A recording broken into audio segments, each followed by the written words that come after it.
Charles Haley. You're listening to Nothing But Niners. This is Kyle Juszczyk, and you're listening to Nothing But Niners. So now they've got to start from deep in their end of the field, and Garrison Hurst takes advantage of it. He takes the handoff, hits to his right, gets to the 20. He's in the 30, needs to cut in. He comes back up the right sideline, breaks the forward tackle, comes down to the 30. He's down to the 20. He's down to the 10. He's down to the 5. He's into the end zone. Touchdown! Touchdown! 49ers! 96-yard run from scrimmage. Garrison Hurst breaking tackle after tackle, sweeps down the sideline. Throws off bodies like clothes after a marathon. Young, back to throw.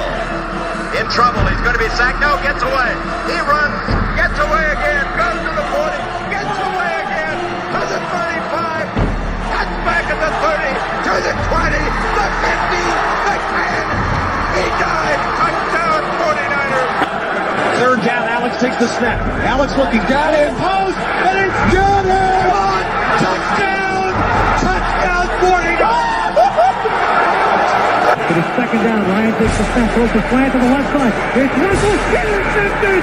The 49ers pick it, and Navarro Bowman is redemption. Navarro Bowman running it all the way for the touchdown. No greater redemption. The San Francisco 49ers. We can do whatever we want. Click, click, boom. What is going on, faithfuls? It's your boys, Mike and Matt, and we are here to bring you guys another fun-filled episode. Man, we got a lot to discuss today, but before we do all of that, let me run through some formalities really, really quick. Scrolling across the bottom of the screen are going to be your simple instructions for the night. If it's your first time here on the YouTube page and you guys enjoy what you're seeing, hearing, or reading about, please make sure you hit that like button, then subscribe to the channel, and then turn on your notifications so you know exactly when we are going live. Give us a follow on some of our social media platforms. We have Snapchat and X. Those handles are Nothing But 9 ERS. That is the number 9, Nothing But 9 ERS. And then there's Facebook, Instagram, as well as Twitch. We are live on Twitch right now as well. And that is Nothing But Niners. That is spelled all the way out. I'm going to see if I can get our names to pop up here because I am still getting used to how they changed all this stuff up here. There we go. Show display names. There it is. I am Mike Andrews, 83. You guys see that right there. And to my right is my man Matt, Mr. Matt, BS, and Matt. Take yourself off of mute and let everyone know how you're doing, man. What's going on, buddy? I'm doing good, Mike. I'm actually ecstatic because the deal is done. It's May 16th. I mean, maybe the 49ers have learned from the Nick Bosa, the Trent Williams, the Deebo Samuel, the Brandon Ayuk contract negotiations. They got this done. I had a feeling that Brock wasn't the type of guy to let this drag out. I got a feeling that the team was wanting to sign him, and it's a done deal, baby, so I'm feeling pretty good. You said Brock? Yeah, Brock got the deal done. Yeah, I didn't think Brock was the type of dude that was going to let it drag on. Brock Purdy got a deal today? Yeah, he did. That's not the signing I heard about. The signing I heard about was the more important one. Like, we needed to get a kicker in here. Like, Greg Joseph, right? Yeah, exactly. So let's start the show with the real important one here because we got to be honest with ourselves. Listen, we knew who the quarterback was going to be. What we don't know is who the damn kicker is going to be, right? I mean, this. Let me make some noise for this right here, man. I mean, some party horns on this bad boy right here, right? Like, the San Francisco 49ers just added my client, Greg Joseph, kicker, to their kicking competition. 8-year vet is signing a 1-year deal, holds NFL record for most game-winning field goals in a season. Is that a shot or not to our current kicker who has been struggling? And by the way, the reason we haven't beat the Browns, because he missed the game-winning kick, right? So, I mean, was that a shot? Like, was that a dun-dun-dun moment? Well, here's the thing, Mike. How many kickers is that they have on the roster now? What, 4? Four. Like, they got the YouTube guy. They brought in another, veteran guy. They brought in Greg Joseph, and then they have Jake Moody on the roster. So that's 4. Listen, Moody is not a lock to make this roster. Could you imagine they go through all this just to have Moody, win? I hope they extend this to right before. I can't hear you. Do you have a loose wire? Oh, can you guys in the chat still hear Matt? Did my headphones go out? Hold on. I'm gonna test one of my sound effects really quick. Am I there? Am I there? Oh, I hear you. I hear you now. Okay. We good? Yep. Okay. Sorry about that, guys. No, I hope that the kicking competition goes into the regular season, just because not up to the regular season, I should say. I want transparency because we're going to be able to see. Rotate them. Each guy gets a kick at a different point. So, yeah. Yeah. So one thing I went and looked at was this guy's his numbers, right? He's terrible from long range and really good the closer you get to in distance, right? Like really good. So it's like, what exactly are you bringing in competition for? Because if it's this guy gets 50 kicks and this guy gets 50 kicks, and who's better out of those 50, then we start factoring in distance also. Like if the game winner is actually on the line and you got a boom of 45-yarder, you're probably going to go with the young guy who's got plenty of leg to give. What are we saying distance? So like, what's the cutoff for him to actually start sucking? 45 yards. It might not even be that. Actually, I can pull his stats up. I had it earlier, but I will pull it up. So it's not like long is what I'm saying. Like he's a really good short distance kicker.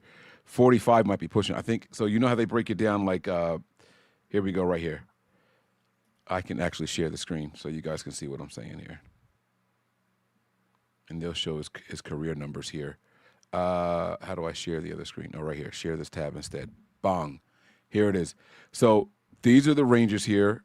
You'll see 0 to 19. All right. 1 for 1. No big deal. Right? 20 to 29, 34, 34. No big deal. 30 to 39, he's 37 to 38. That's still great. So through this whole range up to 39 yards, he's only missed one.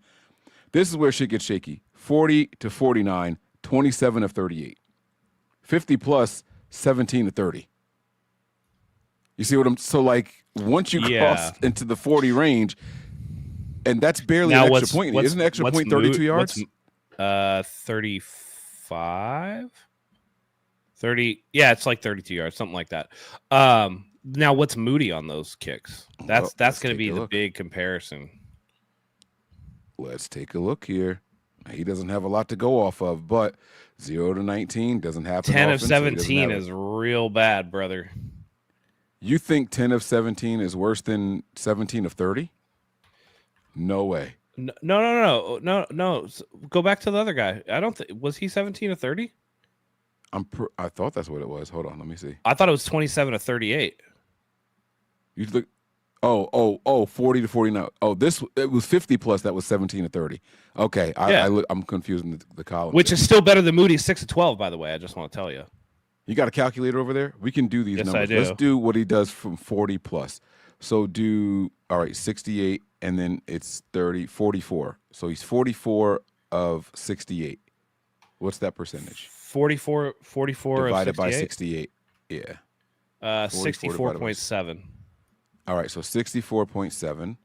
And then if we break down Moody's from 40 plus, he's going to be 16 of 39. 16 of 29, sorry. 16 divided by 29, 55.1. So this guy's better than Moody in all the way across the board. Oh, boy. Yeah. Oh, man. This isn't good for Moody. This is not good for Moody. I will say this, though. Greg Joseph, guy has two first names, does have some experience with the Jets. All right. Yeah. So he's coming from, it was only one kick attempt, so it's not a lot, but he was there while Brant Boyer was there. So I don't know if this is a familiarity signing or not, but that's where it is. So I'm happy to see him at least come into the building. They said they were going to sign a veteran guy, and that's exactly what they did. All right. They also have that undrafted rookie, Kenneth Almendarez, who won the Lou Groza Award in college last year. Was like first team AP All-America as a kicker as well. So he's going to have real competition. This job is not just going to be for Moody. It's interesting what you call real competition, right? Because it's like a YouTube guy, somebody who can make a kick. Guy, and then one of some random veterans, right? But I mean, it's a kicker, so I think a kicker is very, very important, though. I think kicker is really important. Do you remember what the YouTube guy's name is? I can't remember what his name is. I can't. I'll pull it up. Give me a second. YouTube field goal kicker. His name is.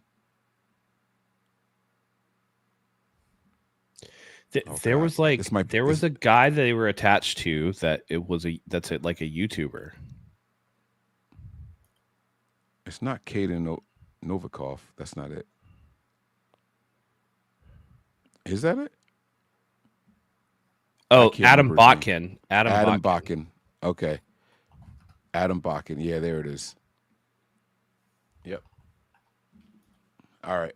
ADAMBOTKIN. There it is for you guys. Yeah, so like that's like the rumor that they're going to bring him into. I don't know if they've officially signed him, which they probably haven't. Well, we got to get to that too, by the way. The fake rumor signing, not signing. The DJ Humphries not actually signed, even though his agency came out and said that he had agreed to a contract. Let's talk about it, man. I mean, they know what happened with Brock Purdy. We're going to get to that and give you guys our thoughts on it. Let's make them wait for the good stuff. That's what I say. I say make them wait for it. There you go. All right. I'm good with it, man. What were your thoughts on it? How'd you feel? So, like, that's got to be one of the most odd things that happen, right? Like, hey, my guy is signing. No, he didn't say sign. Agreed to terms is what the language was. So, what say you? What happened there?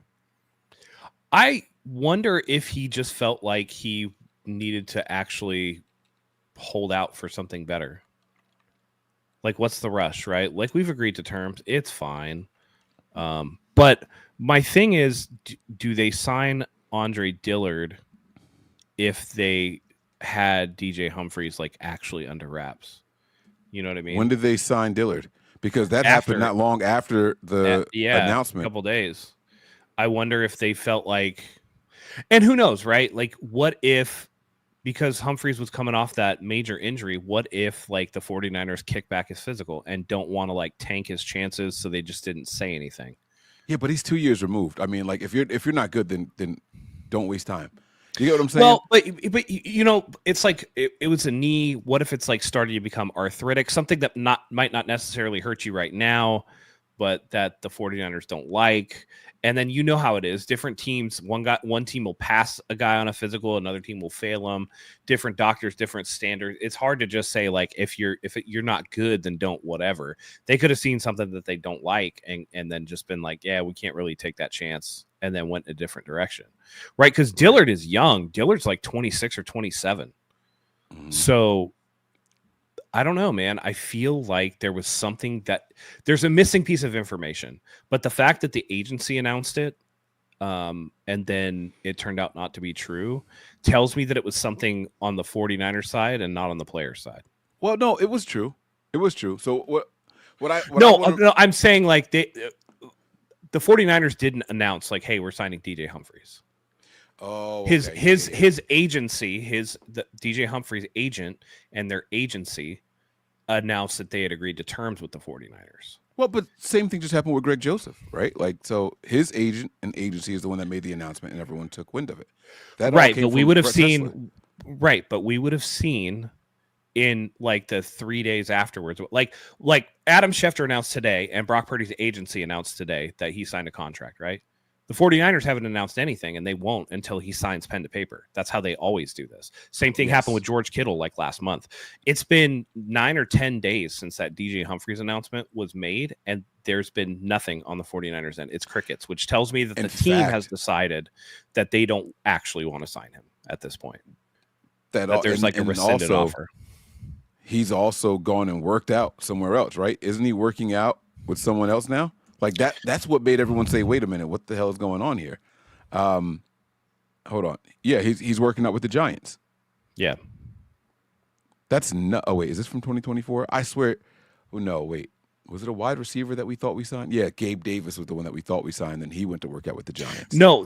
Gabe Davis was almost finalized the deal with the Giants, and then he came to San Francisco to work out. It was backwards. Oh, it was the other way. Yeah. Okay.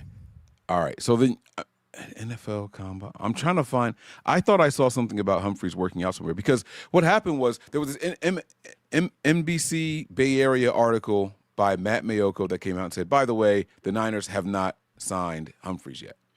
Yeah. Which, by the way, if any of the beat writers would know, it'd be Mayoko. He's like team cheerleader. Right. Yeah. But what was odd about it to me was that was it. There was no like, I heard this from a source. It literally was that, and then the whole article was just a bunch of random stats about DJ Humphries. That was it. There was nothing else on it. So I'm like, why did he feel it important to announce that, right? Because what I harken back to was Frank Gore agrees to deal with Chip Kelly and the Eagles, and then it's like, cool, that was like the free agency tampering period. And then although they agreed the terms, he still backed out because there was no ink on paper, and he went to the Colts that year, right? Yeah. So like we've seen these things that we've seen them happen with the Niners. Also, there was players. There was a defensive linebacker that went to the Cowboys instead. The guy from formerly from Minnesota. Yeah, but I know Kendricks. Yeah, Eric Kendricks. So he agreed with the Niners in terms, but then ended up going somewhere else. And so these things do happen in the NFL. Sure, it's just. It seems to be happening a lot more often with the Niners lately. I think these last couple of pieces. And I think the Niners actually tried to pull that with Dre Greenlaw, right? The word on the street was, oh, they actually offered him more money. And it's like, well, yeah, but the other word on the street was they didn't do that until they knew what the Denver offer was and that he was going to take it. And then they were like, no, let us give you more. And he was like, by that time, he was like, nah, deuces, I'm out. How do you feel about that, by the way? I don't know if we ever delve into that much on the other show, but knowing that Greenlaw got the money he got. Yeah. And pretend you didn't know that because they reported an injury like 2 or 3 weeks later, right? Pretend you didn't know about that injury. How'd you feel about Dre Greenlaw walking away with that kind of money? I thought it was more of a locker room hit than an on-field hit because of the injuries. Because we saw him with the Achilles in the Super Bowl, and then we saw him come back and have tendonitis or whatever it was in the knee. The knee was bothering him. They shut him down for one game. 2 years prior to that, he had the forearm injury, which is why he still wears the protector or whatever. Mm-hmm. And then you just start thinking about it overall, and you're just like, lots of sideline penalties, lots of this and that. And you're just like, I understand, but the biggest mistake that you could make is fall in love with the name on the back of the jersey and hold on to them too long. Mm-hmm. And we've done that before, particularly with Navarro Bowman. Comes to mind. Yeah. And to the point where the relationship was absolutely sullied and spoiled at the end, and we cast him off to the Raiders for peanuts, and he just died a slow career death. You know what I mean? And it's just for some of these linebackers that physical position, as he starts to age, he's not going to get less injured. He's just going to get more injured. And he already has soft tissue, lower body injuries, and some really major ones too. So, he's a guy that runs 150 miles an hour, and I just don't see how that's sustainable over the long term. So it was you think about who they drafted, and at the time we didn't know, but you were like, they're going to draft somebody, right? And then you think about the compensation that they are going to get for their lost free agents, and you're just kind of like, maybe that's the more prudent move. It's not the popular move, but doing what's right isn't always popular. Doing what's popular isn't always right. And that's a lesson I was taught a long time ago, and I'd rather be out a year early on a player than a year late. That's how the Patriots built so much success. Yeah, don't worry, guys. We are going to get to the Brock Purdy deal, but we got to keep you waiting. All right, you guys listen. We're probably the last 49ers content creators to cover the Brock Purdy deal. You guys have heard it all already, so let us get our shit off, all right? Be patient. Grab your chalice, all right? Have a little sip, okay? Mm-hmm. I'm drinking out of Dragon because that deal is hot fire. We'll talk about it a little bit later. But yeah, so it's interesting. I share a lot of the same sentiments that you have, right? Emotionally, we're going to miss him. But financially and production, I think we're going to be okay. I did want him to come back. Let me be very clear. Sure. But when I saw the deal that he got, and I was like, I don't know if I'm giving that to a guy who couldn't finish the last 2 seasons out, right? You know what I mean? So I was like, all right, it's cool. Listen, if it was 10 or 11 a year and not 15 or whatever it was, then I would have been like, all right, cool. Mm-hmm. Bring him back. But for what he got, no, thank you. And listen, that was probably the toughest deal. We can talk about the Adam Schefters of the world and the Colin Cowherds and all the media heads that don't watch the 49ers and being mad that we lost names. But like Dre was probably the one that it was just like, yeah, that one stings a little bit. Everybody else, Hufanga, Debo, they don't matter. They don't matter. Right. Who is this nuke person that is like flooding the chat with cheese? Like, what? I don't know. Do you know who that is? I don't know. Nope. That's one of your guys. It's kind of annoying. Can you stop doing that, please? Let's not spam the chat, fella. Oh, is he a Packers fan? I don't know. But All right. I put him on timeout. Thank Bad you. boy. You do have a question here from Melissa in J Izzy Jersey in the building. Hold on a second. Man. Yeah. Drop a bomb for my Jersey girl. Let's go, Izzy. Before he answers your question, I just want you to know that I have talked to and text Jair Brown, and he is coming on the show. So make sure you have your notifications on Twitch. I will make sure it's streamed there for you. So, all right, Jair Brown, also known as Tiggs, is going to be on the show. So, all right, anyway, nice. She says here, don't know if you see this, but thoughts, Matt. She wants your thoughts on Tatum Bethune stepping up, being the new big play Dre. I mean, there's going to be opportunity for somebody to do it. And I think it's going to be one of the most interesting camp battles that the 49ers have, because you also have D Winters, who, again, looked really good when he wasn't injured, but again, injuries crop their head. And then you have Nick Martin, who I think they specifically drafted for that energetic sideline to sideline type, play. And so we'll see. I think at the very beginning, I think everybody's going to get an opportunity, and somebody's going to have to, as the Macho Man would say, the cream rises to the top. And that's what it's going to have to be, like the cream is going to rise to the top, and the best man's going to win that job. And, again, the 49ers are really good at identifying linebacker talent. So while it's going to be one of the most interesting to watch, it's the one that I'm also like not that worried about. So I think it'll be good either way. It's also going to be one of the easiest ones to watch. Sure. Especially when you think about preseason, and like most teams run the ball a ton in preseason. Mm-hmm. And so it's going to be very easy to identify which linebackers are a liability and which ones excel in stopping the run. It's going to be so easy to tell every single quarter, down in and down out. So, I love that for us. To your point, too, not only just running the ball, but all of the passing concepts are going to be pretty vanilla. So instead of being like this guy, a Nick Martin who's a rookie, or like a Tatum Bethune who didn't really play, it's instead of being like, oh, they're confused, like we can't, it's hard, they're running these like, triple stacks, and they're running people across zones, and it looks funny, and we don't know, like, does he need time to pick it up? It's going to be very vanilla stuff, and it's going to be more about who has the instincts to play the position, who has the athleticism to play the position, and I think it makes it a little bit easier to identify. And that's why when people say, oh, they're going to start a bunch of rookies on defense, it's like, man, defense to me is like the easier side of the ball to just make an impact right away. Yeah. Because it's like a defensive lineman, you might get variations in scheme, but a 4-3 defensive end is a 4-3 defensive end, whether it's wide 9, whether it's traditional, whether it's whatever. Like, your job is essentially the same with some details that are different, but by and large, it's not like you're trying to learn an entire, like, think about a corner, like, Renardo Green, who was able to make an impact last year, or Upton Stout, who we hope makes an impact this year, versus like a wide receiver who has to learn a Kyle Shanahan offensive playbook. Which one is going to be harder? Right. It's definitely harder to learn the offense. Yeah. So I completely get what you're saying. I absolutely understand it. Okay. This is actually a good super chat here. We have our first super chat of the night. Where's my ching ching sound? All right. Sean says here, Prague must be having a midlife crisis. What the hell? Everyone signed? Not everyone, by the way. I'm going to get to that. This is a dream, right? Or is someone doing the signing for him?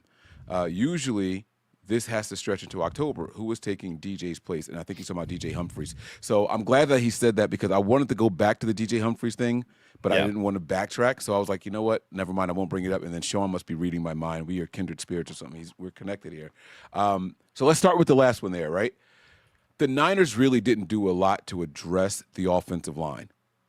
No. And so I personally was like, you know what? This DJ Humphrey things could be actually pretty cool. A former first-round pick, if I'm not mistaken, right? This guy is an all-pro. He's got some Pro Bowls under his belt, a veteran, and he's 2 years removed from the injury. I kind of started getting excited. Like, this is a tackle that we could actually get in here and plug in right away, and especially if there's something going on with Trent Williams, right?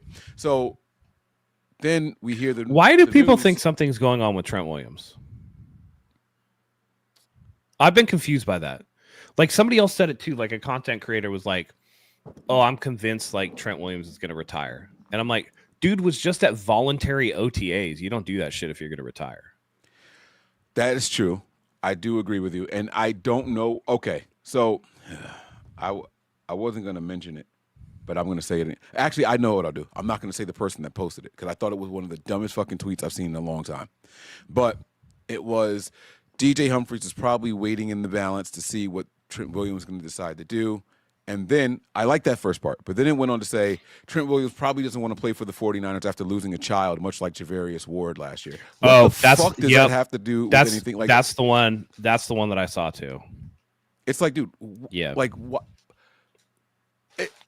To even write it in the private connection, chat, Matt. Hey, remind me who that was. Write it in the private chat. Oh, okay, yeah. But like even making that connection just really, really pissed me off. Like, what are you saying? Like, you know what I mean? Like, why are you saying that? More importantly, forget what are you saying. If you want to speculate on what happened with the DJ Humphries deal and what's going on with Trent Williams and whether or not he's coming back or whether or not he's even healthy, cool. Don't sit there and try to connect these weird-ass dots now. If you're on the 49ers and you happen to lose a child or a fetus, you're never going to want to play for this team again, as if the fucking stadium had something to do with it. Like, what are you saying? What is the dot that you're connecting there? Like, what a reach. Yeah. And by the way, again, any loss of life is tragic and you know, you feel bad.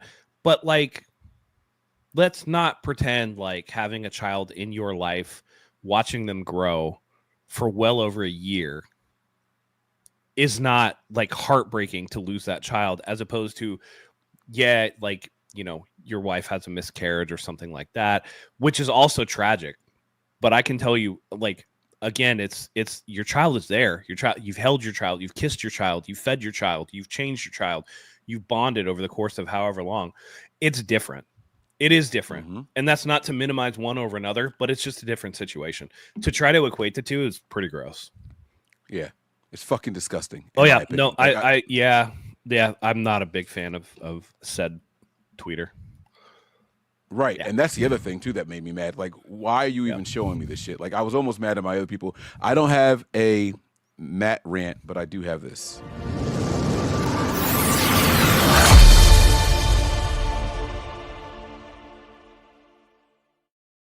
Yeah, baby. Inspired by Melissa there. All right. So let's go back to the rest of the comments here really quick. Okay. So his comment, Andre Dillard, though, is who they signed from the tackle from, I want to say, formerly Green Bay. Andre Dillard. So you said Andre Dillard. So he's a tackle. AJ Dillon. Right. No. Andre Dillard. He's a tackle. Yeah. He was with, I'm pulling it up. All right, here we go. He's currently got an Eagles jersey on. Oh, was it Eagles last year? No, that was a while ago. It was the Packers last year. You were correct. Yeah, and he was drafted by the Eagles. Yeah. Now see, when we do stuff like this, I get excited, right? This is what they normally do for Chris Kosaric. This is a first round guy, right? Why he worked out or didn't work out with the Eagles or the Titans or the Packers is none of my fucking business. But at least we're getting top end talent, physical talent. This guy was talented coming out of the draft. He was drafted in the first round. And now we're giving him to Chris Forrester. Like, this finally gives me something to look forward to. So that answered your question there as far as who was taking his place. Now let's go back to the beginning of this. Prague must be having a midlife crisis. What the hell? Everyone is signed. I want to remind you guys that Fred Warner is not yet signed. That's not true. Fred Warner. I got a bone to pick with everybody wanting Fred Warner to get signed right now. Dude has 2 years left on his deal. Like, he's not going to get signed until next offseason. I thought the last one was an option year. No, he's through 2027. Really? Oh, well then, fuck it then. I take it back then. That means that everyone is signed. I think that's all the important ones. And you are... I don't know. Let me check. It could be a void year. It says void for 2027. Yes, but he signed through 2026, which is after next season. This is 2025, baby. He's right, got 2 years left this year started. and the next season. And all so of he's that not shit. getting signed until after this season. Like, everybody Yeah. can fuck off with that. I like that. All right. Well, I'm fine then. I'll fuck off.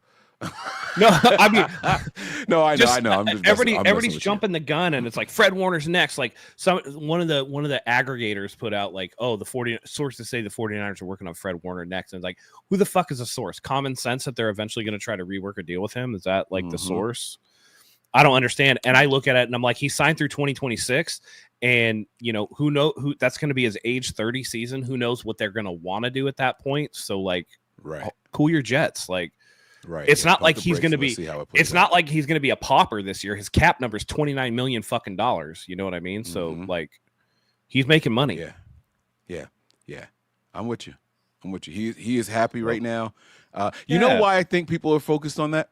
I don't know if you remember during the offseason, there was a free agent.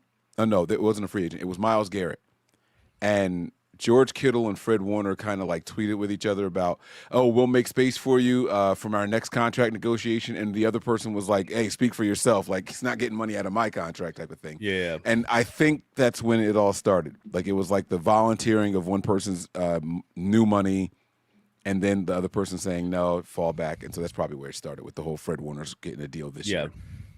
I mean, he's still the second highest paid linebacker in the NFL. It's not like he's like fallen off drastically. Yeah. He's underpaid right now. Like, there's no rush to re-sign Fred Warner.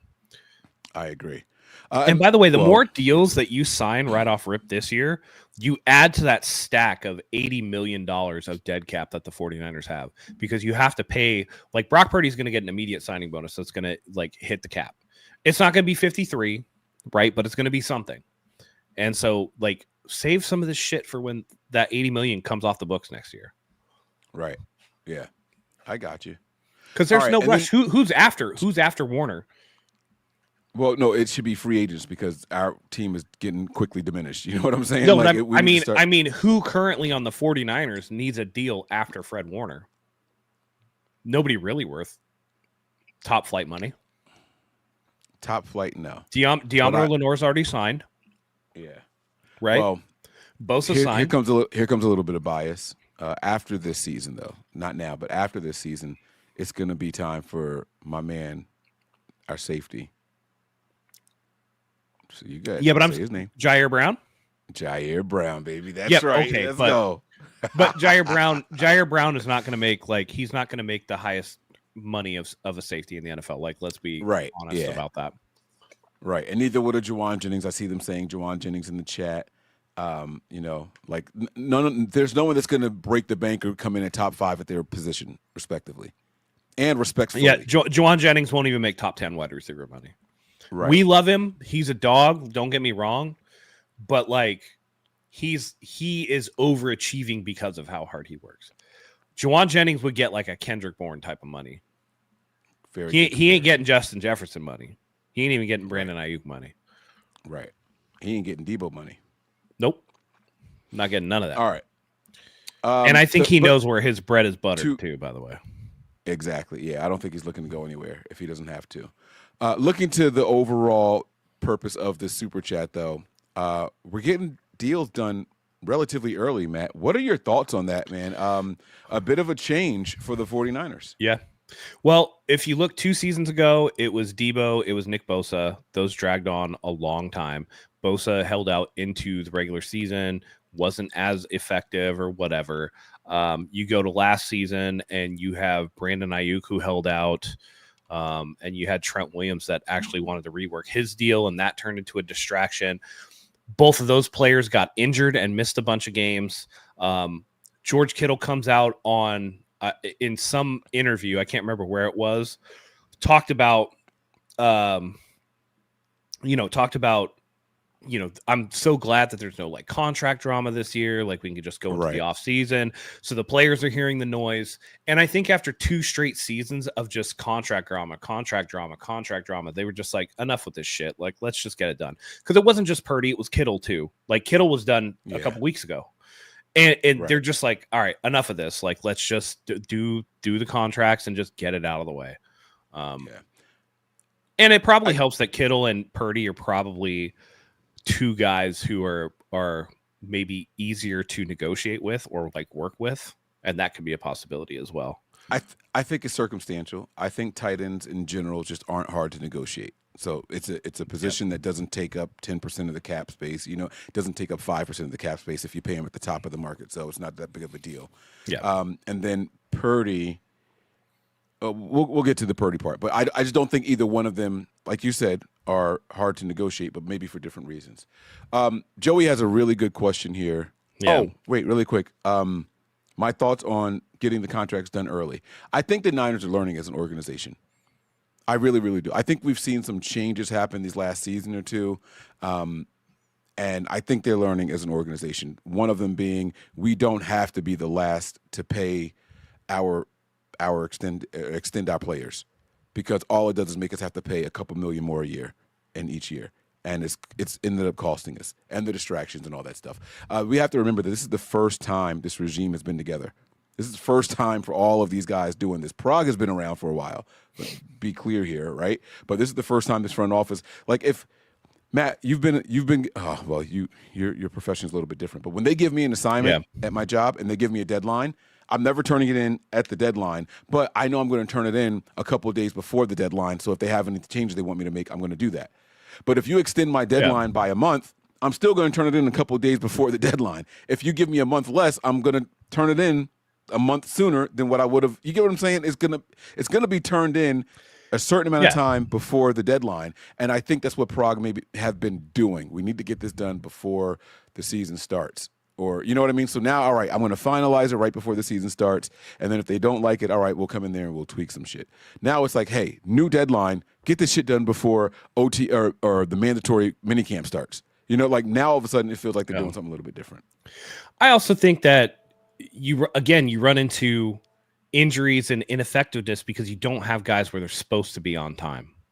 It's not just a deadline of the regular season for Prague. It's we can't even have these guys in OTAs to get, you know, conditioning and training camp because they're sitting over on the side field doing like weak ass shitty calisthenics with some fucking private coach because you want to haggle over, you know, whatever. You know, I think Prague was starting to get too cute with some of his contracts. And it, again, I feel like we were in danger of the 49ers becoming an organization where it's like, yo, don't go there. They're going to fuck with your money. They're going to fuck with your money. Happening, but I think that the Kittle and Purdy contract goes a long way in mitigating that because they got done quickly. And so it's always a what have you done for me lately? And like you said, the organization looks like maybe Prague has learned from that. And so then a free agent's going to be like, well, they probably learned because look, they're changing how they do business. And you want a team to adapt. If the team does the same thing over and over again, I mean, and 2025 seems to be the year of adaptation. From Robert Saleh coming out and saying like he's making tweaks to his defense and he wants to be like years ahead. Kyle Shanahan getting rid of his crutch in Deebo Samuel so that he can open up his offense. I really expect them to cook this year. To Prague doing differently with the contracts. Like these contracts don't even look like cute in the way that they've like structured them. Right. Even the structures of these contracts look semi-normal for the 49ers. Yeah. So I think, again, you want an organization to learn. So whatever hard feelings were there before with Brandon Ayuk and Deebo Samuel and stuff, the further you get separated with that and the more examples that you put in front of players, like, hey, no, we got Kittle done. No problem. Like, he's our guy. No problem. Right. The big criticism wasn't the big criticism of Kyle Juszczyk that they just ended up paying him more than he would have made if they hadn't cut him to begin with.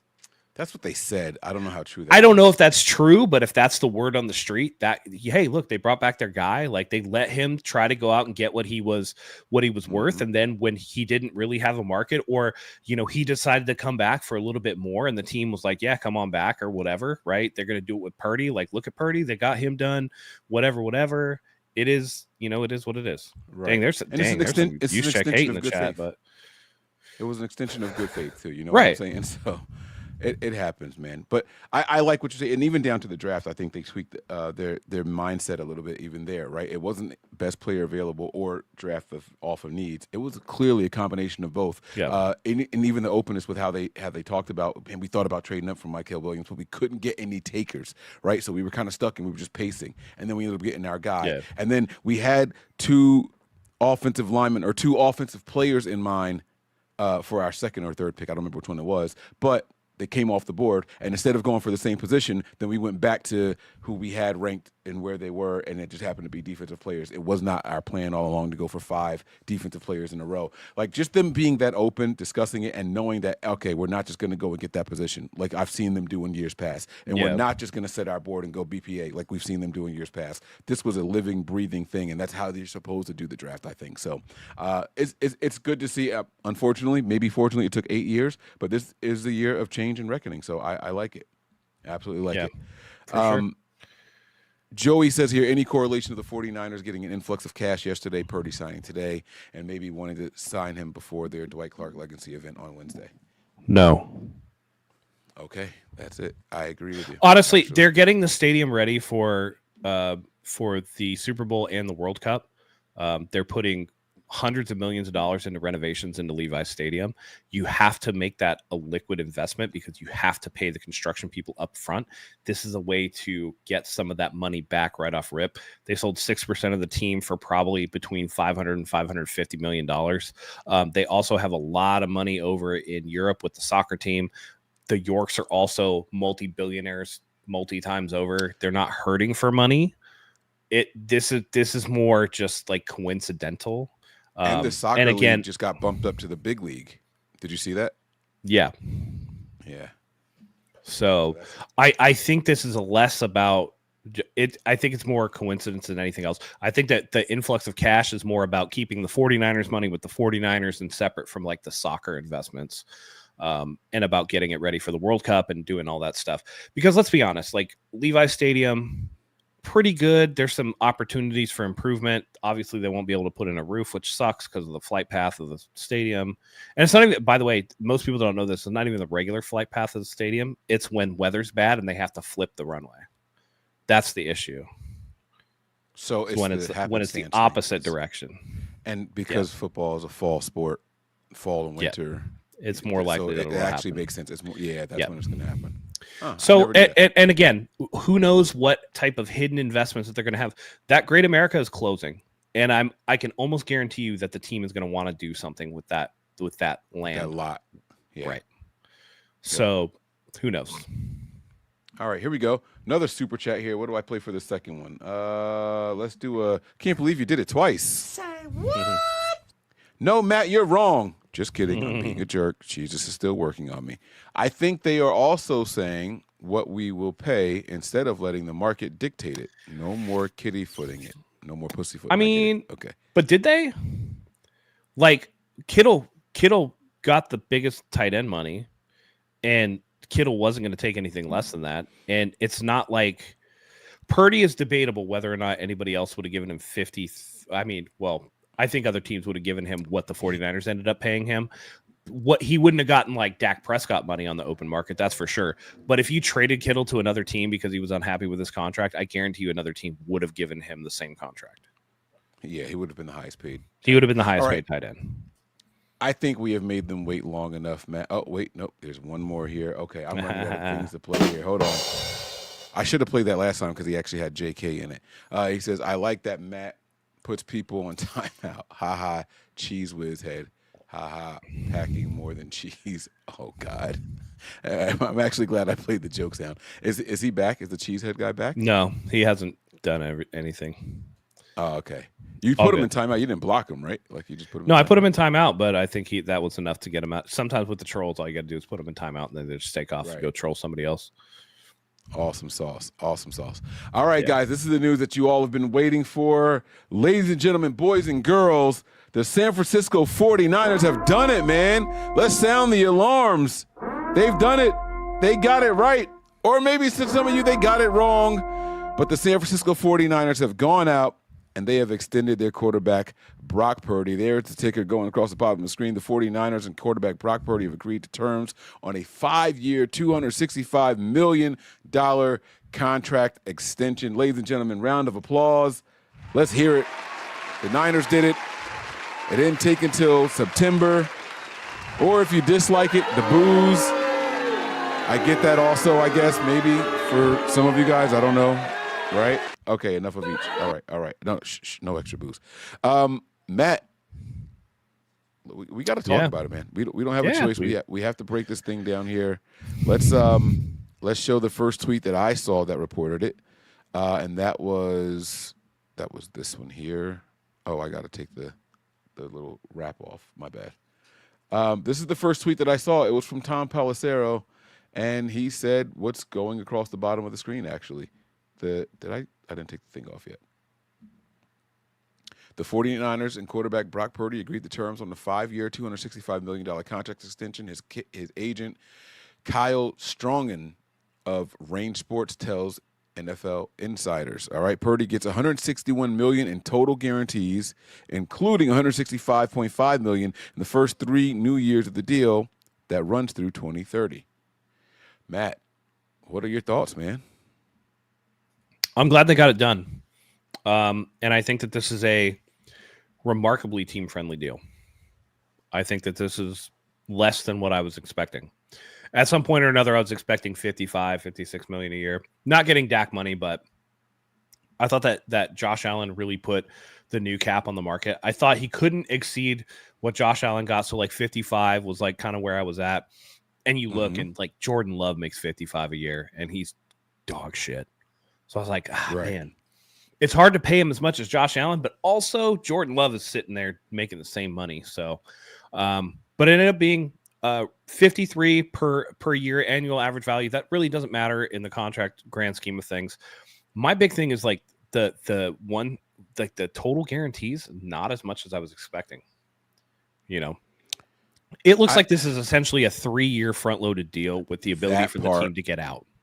That part right there. So if you think about the top guy getting the $60 million, right? You see the 181 in total guarantees, the 165 in the first 3 years. 165 is a lot lower than 181 when you're dividing it just by 3. Just to be clear here. Dak Prescott, by the way, got $231 million of total guarantees. Right. For his $240 million contract. Right. This is a far cry from that. Josh Allen got $250 million in total guarantees. You know, that Purdy's at the 180s. Like he's firmly in Jared Goff tier. Like him and Jared Goff essentially have an identical contract. My brain is fighting with me right now, and I don't know which way to go with it. I'm not going to lie to you. I don't know which way to go. I don't know if I want to be negative. I don't know if I want to be positive. I don't have anything negative to say about the contract. You know what? Let's start with that. Let's take this off of here. Yeah, let's congratulate Brock Purdy on going from Mr. Irrelevant to getting paid. I think it's damn impressive. Can you still hear me? Can I talk over this? Yeah, Can you still hear me? Okay. I think it's damn impressive that you were picked 262 of the NFL draft, and then you signed the next deal for $265 million. I think it's absolutely incredible. So kudos to him. One of the best quarterback stories we've ever seen. I mean, other than Kurt Warner, right? Like, I mean, that's the guy who was undrafted and won a Super Bowl. This guy's Mr. Relevant and at least played. I mean, Tom Brady too is pretty close, 6th rounder. Yeah, 6th rounder, yeah, but not the last pick in the draft. There was a lot of people picked after Tom, but also 6th rounder that won that many is, you know, so he's teetering. He's definitely swinging the pendulum back in his favor. But the truth of the matter is, I like the deal, and this is where I'm going to lose some people here. I think it's a fair deal. I think it's a fair deal. When I say fair, I mean for both parties involved. Yep. I really sincerely mean that, and that doesn't often happen. Especially when you're talking about the quarterback position. One side is going to get the better of the other. And I think this was a negotiation that came in and said, hey, look, guys, offer me what you think is fair. If my agent likes it, I'll like it. And I'll go, I don't need to be the highest paid guy. I'm not saying I'm taking a discount. Don't come in here and offer me no bullshit $42, $43, $45 million a year. But offer me something fair, and we'll go from there. And the truth is, the Niners couldn't come in any less than what they offered him right here. If I'm his agent, I'm not accepting it. And if I'm the Niners, I'm also not giving him much more. If you look at, and I know average per year is not what a lot of people like to go off of, but if you look at that instead, right, if you just look at those numbers, and I have it here, Brock Purdy comes in around 7th. He's tied, actually. So you got Dak Prescott, number 1, at $60 million. Overpaid? Everyone's going to say yes, because we all hate the Cowboys, right? So, yeah, he's overpaid. You got Joe Burrow at 55. Not for nothing, I think he's a little overrated, but that's another story for another time. The best quarterback in the NFL is only getting 55. Then you got Jordan Love also making 55, and Trevor Lawrence, way overvalued, overpaid, making 55. Right? Like that there's two names that don't belong on this list at all. Honestly, three. Dak, Trevor, and Tua. Like they shouldn't be on this list. At least these other guys have been in the playoffs and done. Actually, I'm lying. Trevor Lawrence did make it to the playoffs once, right? Didn't the Jaguars make it to the playoffs like 2 or 3 years ago? So I take that. I think they won a game too. Yeah, I take that back. So I'm shitting on them. I'll say this: it's easier to knock off the list or keep on the list who is better than Brock Purdy. And I mean, Josh Allen, inarguable, right? And I know you say Joe Burrow's a little overrated, but I think Joe Burrow. I still take him over. Yeah, I would still take him over Brock, but I think he's overrated. But that's literally it. Not bad. Brock is at least on the level or better than every single other quarterback on this list. Yeah, I can't argue against it. I can't. I wanted to just now, but I really can't. I like what Dak Prescott brings. I just think he's on a really bad team with really bad coaching, right? But I've also seen him make some pretty. Speaking of the Jaguars, remember that running back screen that turned into a pick six? Yeah, that was a bad ball from Dak Prescott. And we've yeah. seen him enough in the playoffs to know that he's I mean, come on, dude. The quarterback scramble when they had no timeouts and were driving down the field. Like, he has made some stupid fucking plays. So it's not just on the Cowboys. Dak Prescott himself, not the best decision maker, not the best quarterback. And that also comes from situational awareness, which is a reflection on coaching too. And that's kind of my point, right? So you can't have one without the other. He's bad. He's not as good as the contract suggests, I should say, right? The other person that's on here is Jordan Love. And I've seen him ruin games at the end of games for the Packers, right? Like, I'm not trying to be funny at all. He has 4 of the worst playoff interceptions I've ever seen in my life. Right. And that's what, that's the thing. Like, he does that so consistently that it makes me say he's not good, because he also has the wow things, but he's consistently bad at the worst time to be bad. And so it's like, you know what I mean? It's Mike McGlinchey all over again. Like, dude, not on the fourth quarter on the last drive of the game, dude. Like, no, this is not the time I need to see you parallel with the ground. Listen, it's pretty easy to look good against the Chicago Bears on a random October day, or like the Carolina Panthers, right? And you can go out there and you could bust up your stats in the regular season and shit. But like, and by the way, Brock Purdy and Jared Goff are the only two on this list that have actually been to a Super Bowl. Not even Josh Allen and Joe Burrow have made it. That shows you how hard it is to get there. Yeah. And people want to talk about, I mean, we just forget the comeback that Brock Purdy had against the Detroit Lions. That same Jared Goff in the NFC Championship game, 17-0 at halftime. They come back and win. We forget that Brock Purdy left the field in the Super Bowl 3 times in the fourth quarter and overtime with a lead against Kansas City and with Patrick Mahomes. Yeah. Like, that's hard to do. You know what I mean? So again, it's what have you done for me lately? And some of these people make real bad decisions, man. Yeah. Oh, I guess. Oh, you know what? Izzy, you're right. Joe Burrow did make a Super Bowl. They lost to the Rams in 21. I did forget about that. Yeah. Because he had a hell of it. He had a hell of an AFC Championship game against the Chiefs that year. Actually, that was the last time the Chiefs haven't made the Super Bowl, right? Yeah, I remember cheering against the Chiefs. Like that was a really good game. Really good. Thank you for correcting me on that, Izzy. You're the best.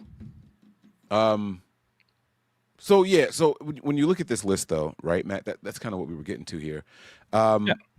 He's not going to get Josh Allen money. So forget who else makes 55. He's not getting Josh Allen money. He's definitely not going to be the highest paid in the NFL. So that leaves him at 53. Like, that's literally where he falls in the line next. And anything less than that is downright insulting, right? If I'm Brock Purdy's agent, there is no way that Trevor Lawrence and Tua are going to be making significantly more money than my guy. I'm sorry, right? Like, if those teams, you feel like they overpaid for their guy, cool, but we need something here. And I don't know what their guarantees are, but on average per year, we're not walking away outside of that ballpark. I'm sorry. Nothing with a 4 was coming across that table. So I like the deal. And before people put out the Mahomes thing, he signed a 10-year deal for $450 million like 7 years ago or whatever it was. Like, there was no way, there was no way that you can compare that. That's like, he's gonna get pretty much all of that money. So Yeah. And it's structured in a way where he can restructure whenever he wants to get an influx of cash if he needs it. Like he's absolutely fine. He's absolutely fine. There was another tweet that I wanted to share, but I don't know where it is right now. How do you feel about Purdy making more than Justin Herbert? Fuck Herbert. Okay. That's kind of how I feel about it too. Yeah, but it's like it's less about Herbert and more about the Chargers. I hate that organization, and apparently they hate winning. I have never seen a team with such high-end talent just consistently do nothing with it.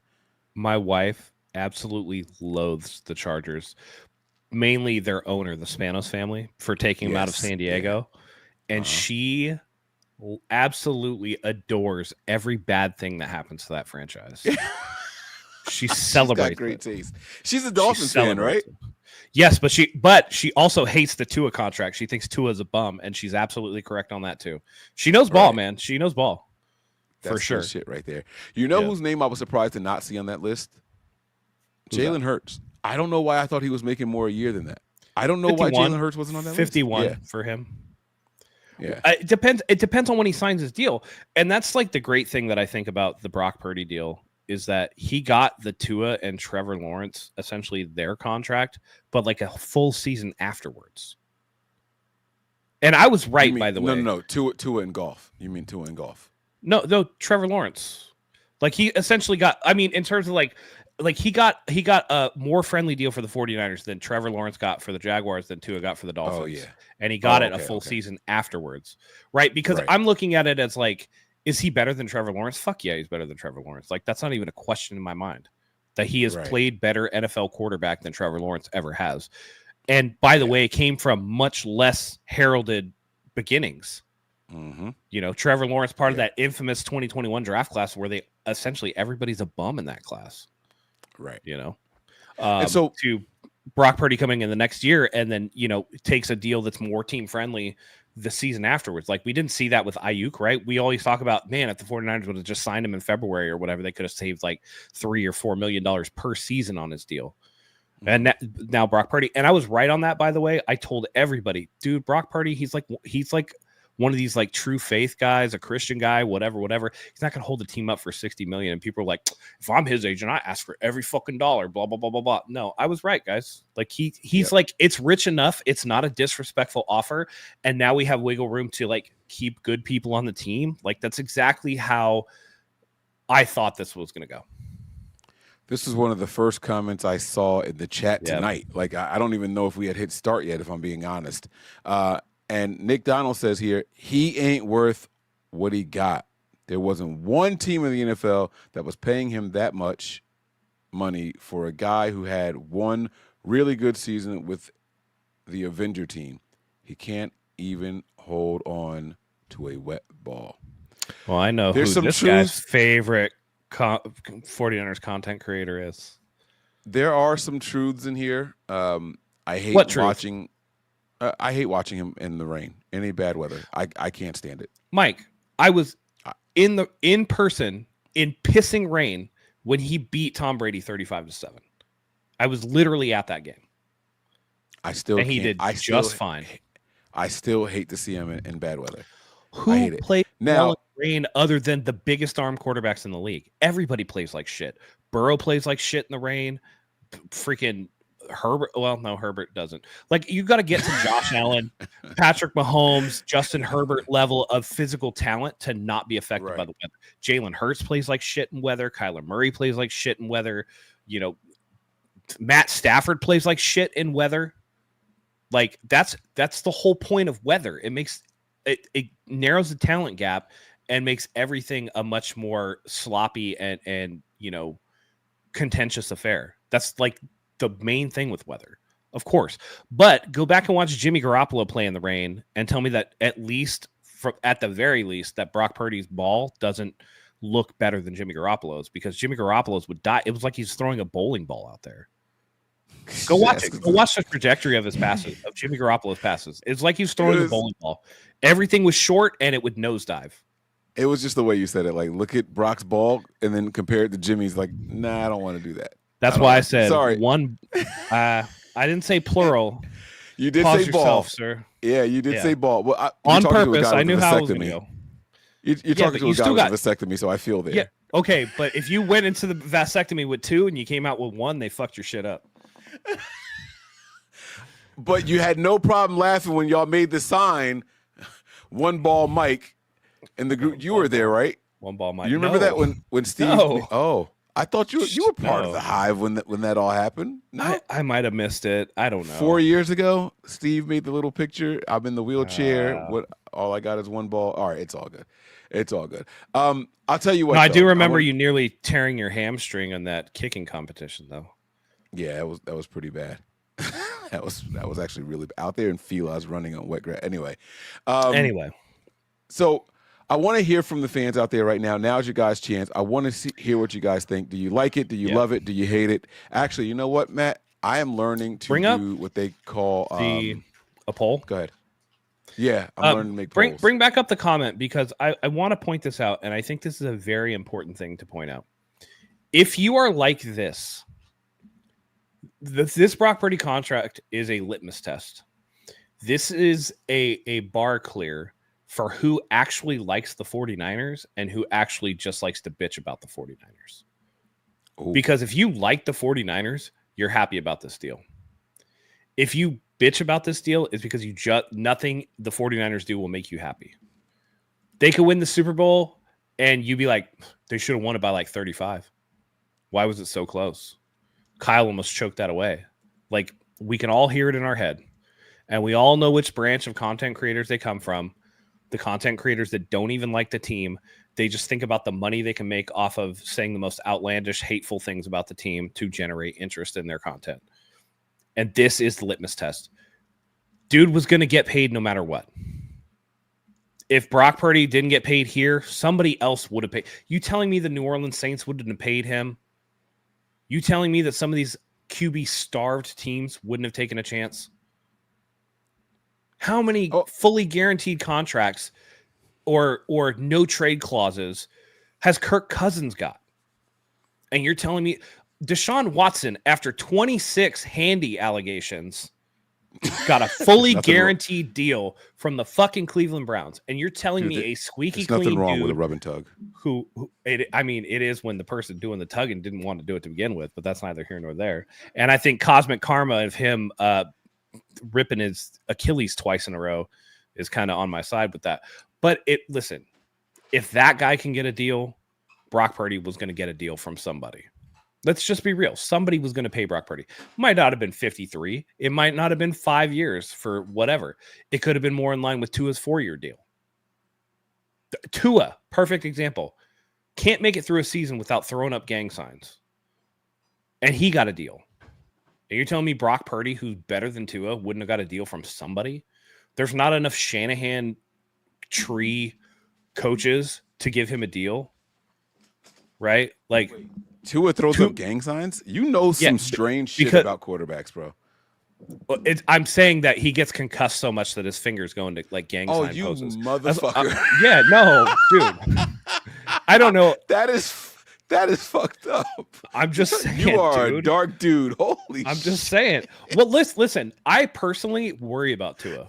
He never struck me as like the brightest dude to begin with. And like, he's going to end up with CTE. He is going to have CTE. There's no doubt in my mind about it. You can't have multiple concussions where you're doing the fencing pose and not expect to have long-term residual damage from that. And they just kept trotting him out there. Matt, and at this point, I'm more worried about him. I got plenty of time. Are you like, if I wanted to go another hour, would you be able to do it? Yep. All right. So we're going to do a challenge here, right? Okay. If we get 5 super chats that are around $5 or more in the next, let's say, 15 minutes, we'll send out the link and let people call in and react live. There we go. What do you think about that? We got to get the super chats, though. I'm good with that. All right. We'll open the lines. I can't say open the lines, though, because that's like calling in, right? We'll open the airwaves. Yeah. I don't know. And let people. That's an old terrestrial radio thing. Open the lines. Yeah. All right. Let's see what happens here. All right. So I'm looking at this If we can get 5 super chats, $5 or more, we will share the comments with you. Share the chat with you guys. So the poll, it looks like everyone loves it, man. 90%. All right, we can take the FedEx guy off the screen now. Oh, okay. Is that FedEx? Hmm? Man, look at you. You know your stuff, man. You know your stuff. All I know is my thick ass mail girl. She is sorry. Damn it. I was going somewhere with this. With the Purdy contract? You said he had good points. Oh, I know what I was going to say about Purdy. Here's my favorite thing about this. I have seen so many people say, well, we better win it all now because we're not going to be able to afford anybody after this. And let me just say this. Anyone who posted that had that tweet saved in their drafts for the day that they signed this deal. Because logic tells you something completely different, right? Other teams that pay quarterbacks a lot of money, they usually go out and get a lot of free agents. Mm-hmm. The one thing the Niners don't do is go and get a bunch of free agents. You know what I mean? Like, think about this. All of our stars are homegrown talent except for Trent Williams. Like, yep. Fred Warner, still here. Kyle Juszczyk, all right, fine. He came in as a free agent, but, I mean, he's on contract 4 with the 49ers by now. Like, it's something crazy like that, right? Like, he's almost homegrown talent. I feel like he's, first of all, he's a fullback, but whatever, right? But you look at Brock Purdy, you look at Brandon Ayuk, you look at the Deebo Samuel that we had here, right? Like, we don't go out and get a ton of free agents. And the little bit that we do get a year, I think the 49ers average 0.5 superstar free agents every season. It's like every other year we'll go out and get a superstar at a random position. And I don't even think it's a superstar. Like, Hargrave was a big name, and I didn't think he was a superstar. I hated the Hargrave signing when it happened. I couldn't stand it, right? But it's like, if you want to count that, cool, count that. But we don't do that. We don't spend big money in free agency. We draft these players. This is a naturally built team for the most part. Christian McCaffrey, I understand the trade and all that stuff, right? Like, I get that part. But, again, if you're counting that, you're counting the Trent Williams, you're counting the D Ford, we're still probably averaging about 0.5 superstars added to this team in free agency or trade every year. We can afford to keep doing that if we keep drafting the way that we've been drafting. What say you? Yep. No, I totally agree with that. And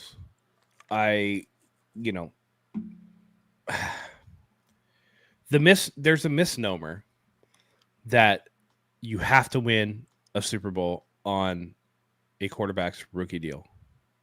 And that's simply not true. It does not bear out statistically. The new collective bargaining agreement went into effect in the 2011 NFL season. Mm-hmm.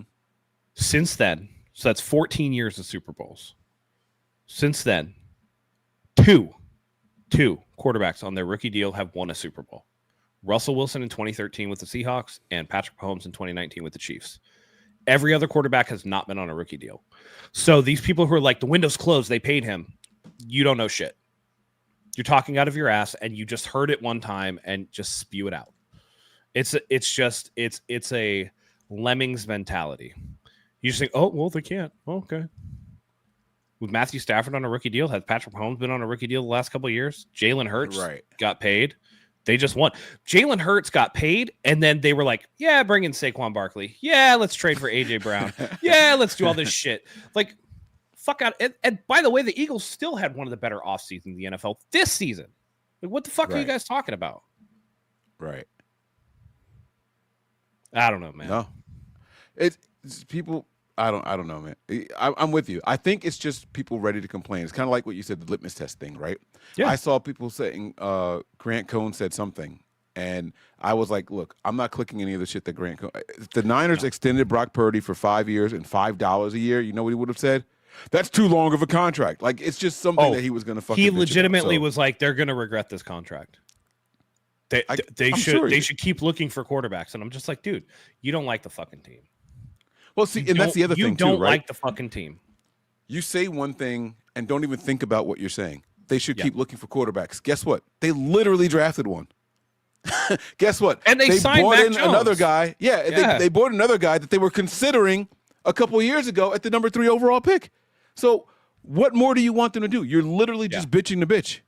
You're just complaining to complain, because even if they're wrong about this contract, they drafted a quarterback and they brought in a guy. So what's there to complain about still? Does anybody, and I'm calling this right now, and you guys can bookmark this, okay? We're at an hour and 10 minutes and 10 seconds into the show. Does anybody think that Grant Cohn isn't going to do his fucking thing where he does the quarterback completion percentages in the preseason? Talking about Brock Purdy's getting paid $53 million a year, and Mac Jones is out here slinging the rock. Mac Jones was 4 of 5 today. Brock Purdy was 6 of 8. Percentage-wise, Mac Jones is a better quarterback. Mm-hmm. You don't think that's going to happen? I guarantee you that's going to happen. Absolutely. And the Cohn cronies do the same shit. You know, listen, for as much guff as I give David Lombardi for huffing everything that the 49ers do straight from the tailpipe into his nostrils, at least that dude likes the team. Right? Tim Kawakami likes the deal, and I know TK likes the team. Now, a lot of people are like, whoa, Tim Kawakami likes the deal? Like, that's crazy. But it's just like, you got to call a spade, you know? The Grant Cohns, the Mike Florios of the world, the people that hate, I'm sure Chris Sims is going to hate the deal. He doesn't like the team. Right. Which They're is odd, right? Because, well, never mind. Yeah. Listen, him and Kyle Shanahan are friends, apparently. I don't think Kyle Shanahan likes Chris Sims that much. When is he going to return? I think this is like right. This is like the World College Buddies thing, where the one buddy still thinks he's best friends with the guy, and the other guy's moved on. It's like Kyle Shanahan's still in the NFL, dude. You haven't sniffed the NFL in like 10 seasons. Yeah, like there's still a smidge of your spleen in Raymond James Stadium that's closer to the action than you are at this point. Like, relax, bro. Oh man. So I like this deal. And I don't think that we should be worried, guys. I think the Niners can absolutely maintain. I think this is good for all parties involved. Brock Purdy, the 49ers. And Matt, you alluded to something earlier. I didn't really expound on it. I think there's an out in here. I think there's an out. If by chance what we saw last year wasn't a fluke and just a reflection of the entire team, right? If by chance what we saw was really Brock Purdy being figured out by the league, I feel like there's an out in here. And it's an out that the Niners are going to be comfortable with. We'll keep him on the roster for a couple of years. Here's one thing we do know. The highest paid quarterback doesn't always get to start with Kyle Shanahan. We've seen Jimmy on the bench. You know what I'm saying? We've seen Jimmy behind other guys before, and not because he was injured. So it's like they'll do what they think is right. And I think they have a good quarterback room right now. I think they're going to work on it. I know a lot of people hate Mac Jones and all that stuff, and I've seen people talk about that EPA, or he's at the bottom and Brock Purdy's at the top, and how can they want someone complete opposite and all that stuff. Like, hey, I don't know. It's not my business. You know who I think he's better than, though? The backup that we had here last year. Not Joshua Dobbs, the other guy. But even Joshua Dobbs, fuck that. Like, it became painful after a certain amount of time. Too many snaps from a guy, and all of a sudden it's like, I don't want to see it anymore. So that's how I feel. Yeah. No, and I agree with you. And I think that, one of the things we talked about last year, and I wonder how you feel about it now, because I know for a fact, just the type of competitor that Brock Purdy is, getting paid is not going to change how he approaches in terms of like his work ethic and stuff, right? But I remember you and me and Zach distinctly having a conversation of like, do we feel like Brock Purdy is doing too much because he's trying to play for that contract? Like he's trying to be like, hey, look, I'm the franchise guy. Like, look at me do all this shit. And does this contract actually take some of that pressure off of him and watch him like play more free and easy and actually play better because of that? That's something else to keep in mind. It's an interesting thing. I personally feel like last year was the first year Brock didn't have to worry about who was behind him at quarterback taking his job. Coincidentally, I think it was one of his worst years. But this we got to account for all those injuries, though, dude. Like, that, right, you know and what I mean? that's what it is. Yeah, no, for sure, absolutely. Right? And so you're kind of like stuck. So I think this gives the Niners time to reevaluate Brock now, because the reason you want 3 years to do it is because I'm going to tell you guys something right now, and you can call it a hot take if you want. I can guarantee you this offensive line is not the same next year. I know I felt that way last year. I know that I thought there was no way we were going through the first 3-4 picks without getting an offensive lineman. boy, was I wrong. I knew for sure that if we didn't get anybody in free agency, we were going offensive lineman early, and boy, was I wrong, right? But you got your quarterback locked up, you got your running back, you got your tight end, you got your wide receiver, you got your corner, you got your linebacker. All you need is a safety and offensive lineman, right? You have nowhere else to go in this draft anymore other than offensive line. So this offensive line will not be the same next year. Yeah. All right? And that is going to give you another chance to evaluate Brock Purdy. Hopefully the guys that they bring in next season, maybe even trade for someone this season, maybe in free agency, whatever it is, hopefully the new acquisitions give us a chance to say, all right, Brock, the line's getting better. Now this is really about you, dude. Like, come on. Yeah. And then that's why you don't just go out there and say, we're just going to tag him next year, right? You got to give him a year or two. You got to give him some more time to come out there and play it. So I like it. I like it a lot. I'm hoping that Matt Hennessy is healthy and that he just beats Brendel outright. Yeah, the center. That would be nice. And then, I mean, listen, Aaron Banks. Then you can move Brendel to guard, though.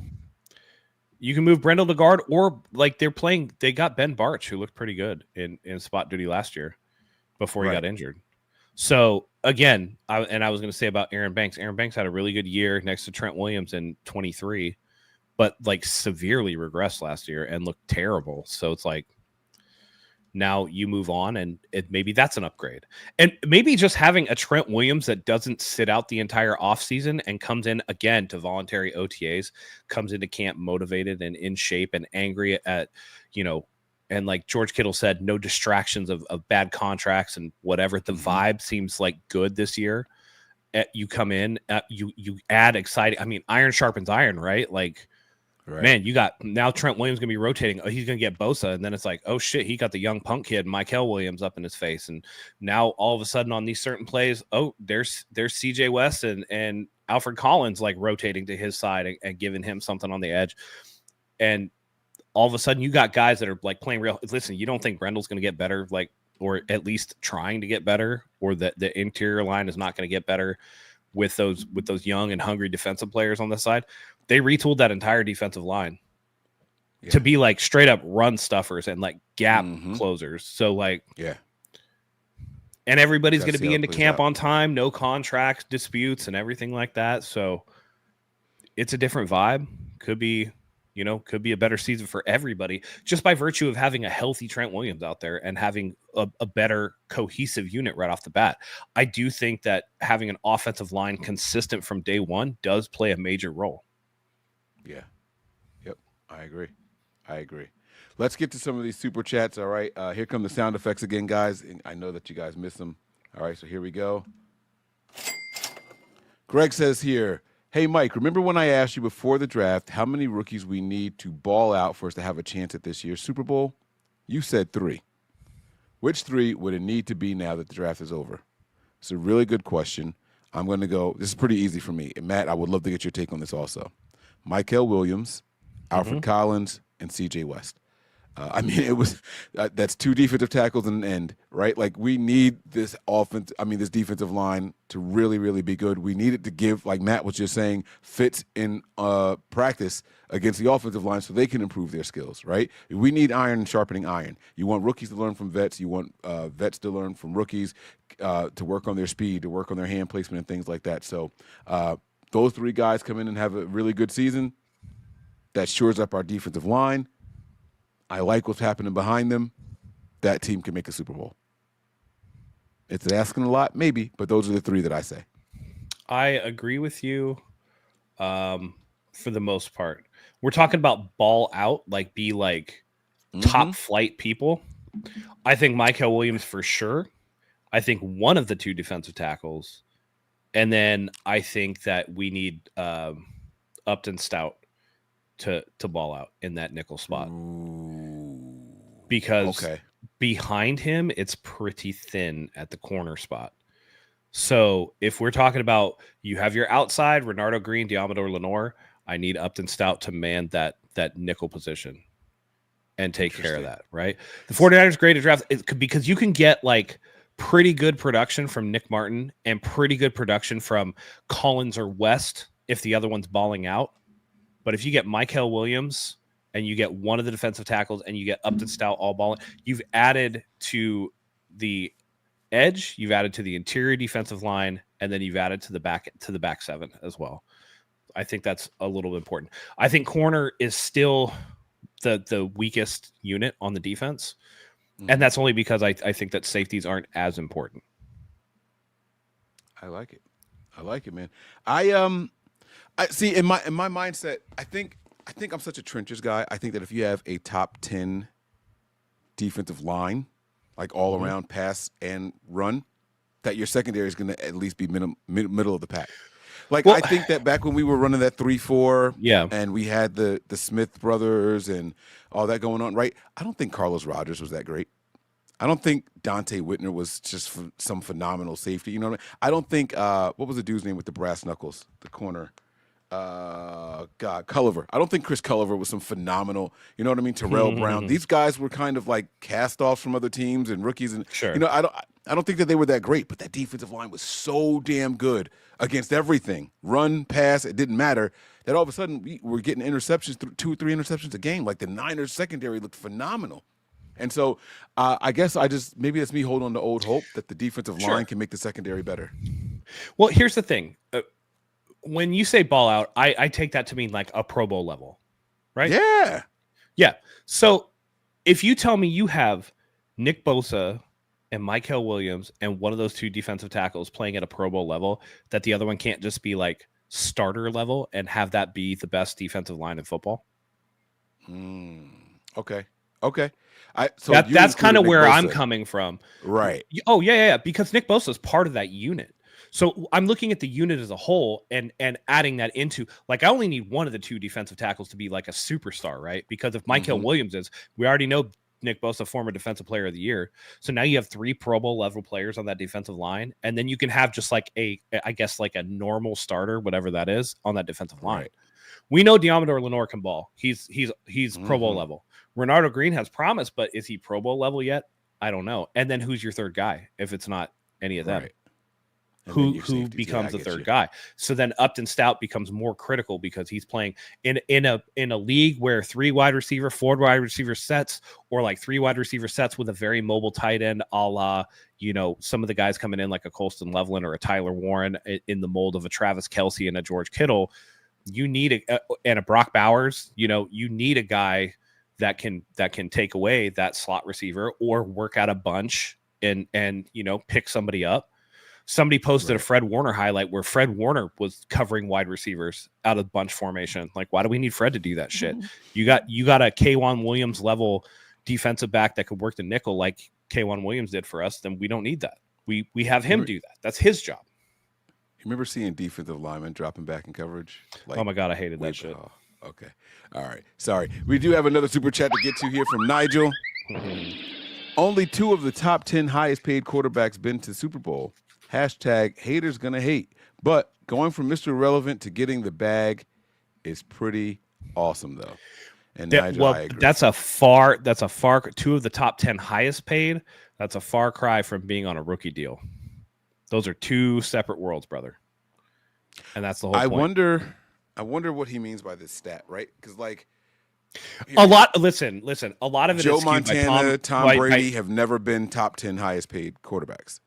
Are we talking all time, or are we talking modern? Are we talking modern era? Yeah, I mean, right? Because the NFL used to be ass backwards. I mean, Sam Bradford took up 10% of the salary cap his rookie year.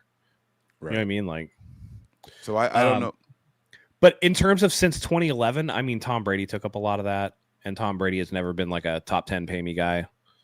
You know what I mean? You get like the Ben Roethlisberger of the world. Wait. I do believe that Tom Brady was a top 10 paid quarterback. He probably was top 10. Yeah, I don't know. We got to fact check this. Somebody fact check that. Yeah, so I'm not quite sure. Tom Brady, Peyton Manning, those guys had to have been top 10 paid at the time they went to Super Bowl. And we're not even talking about Super Bowl winners. We're talking about been to the Super Bowl. That can't be right. Drew Brees. I'm just thinking about some guys like in their primes. Or was Eli Manning the year he went? Maybe not. No, I think he was on a new contract, right? Eli Manning was like his second year into that contract, right? Oh, yeah. Eli did get a big contract, huh?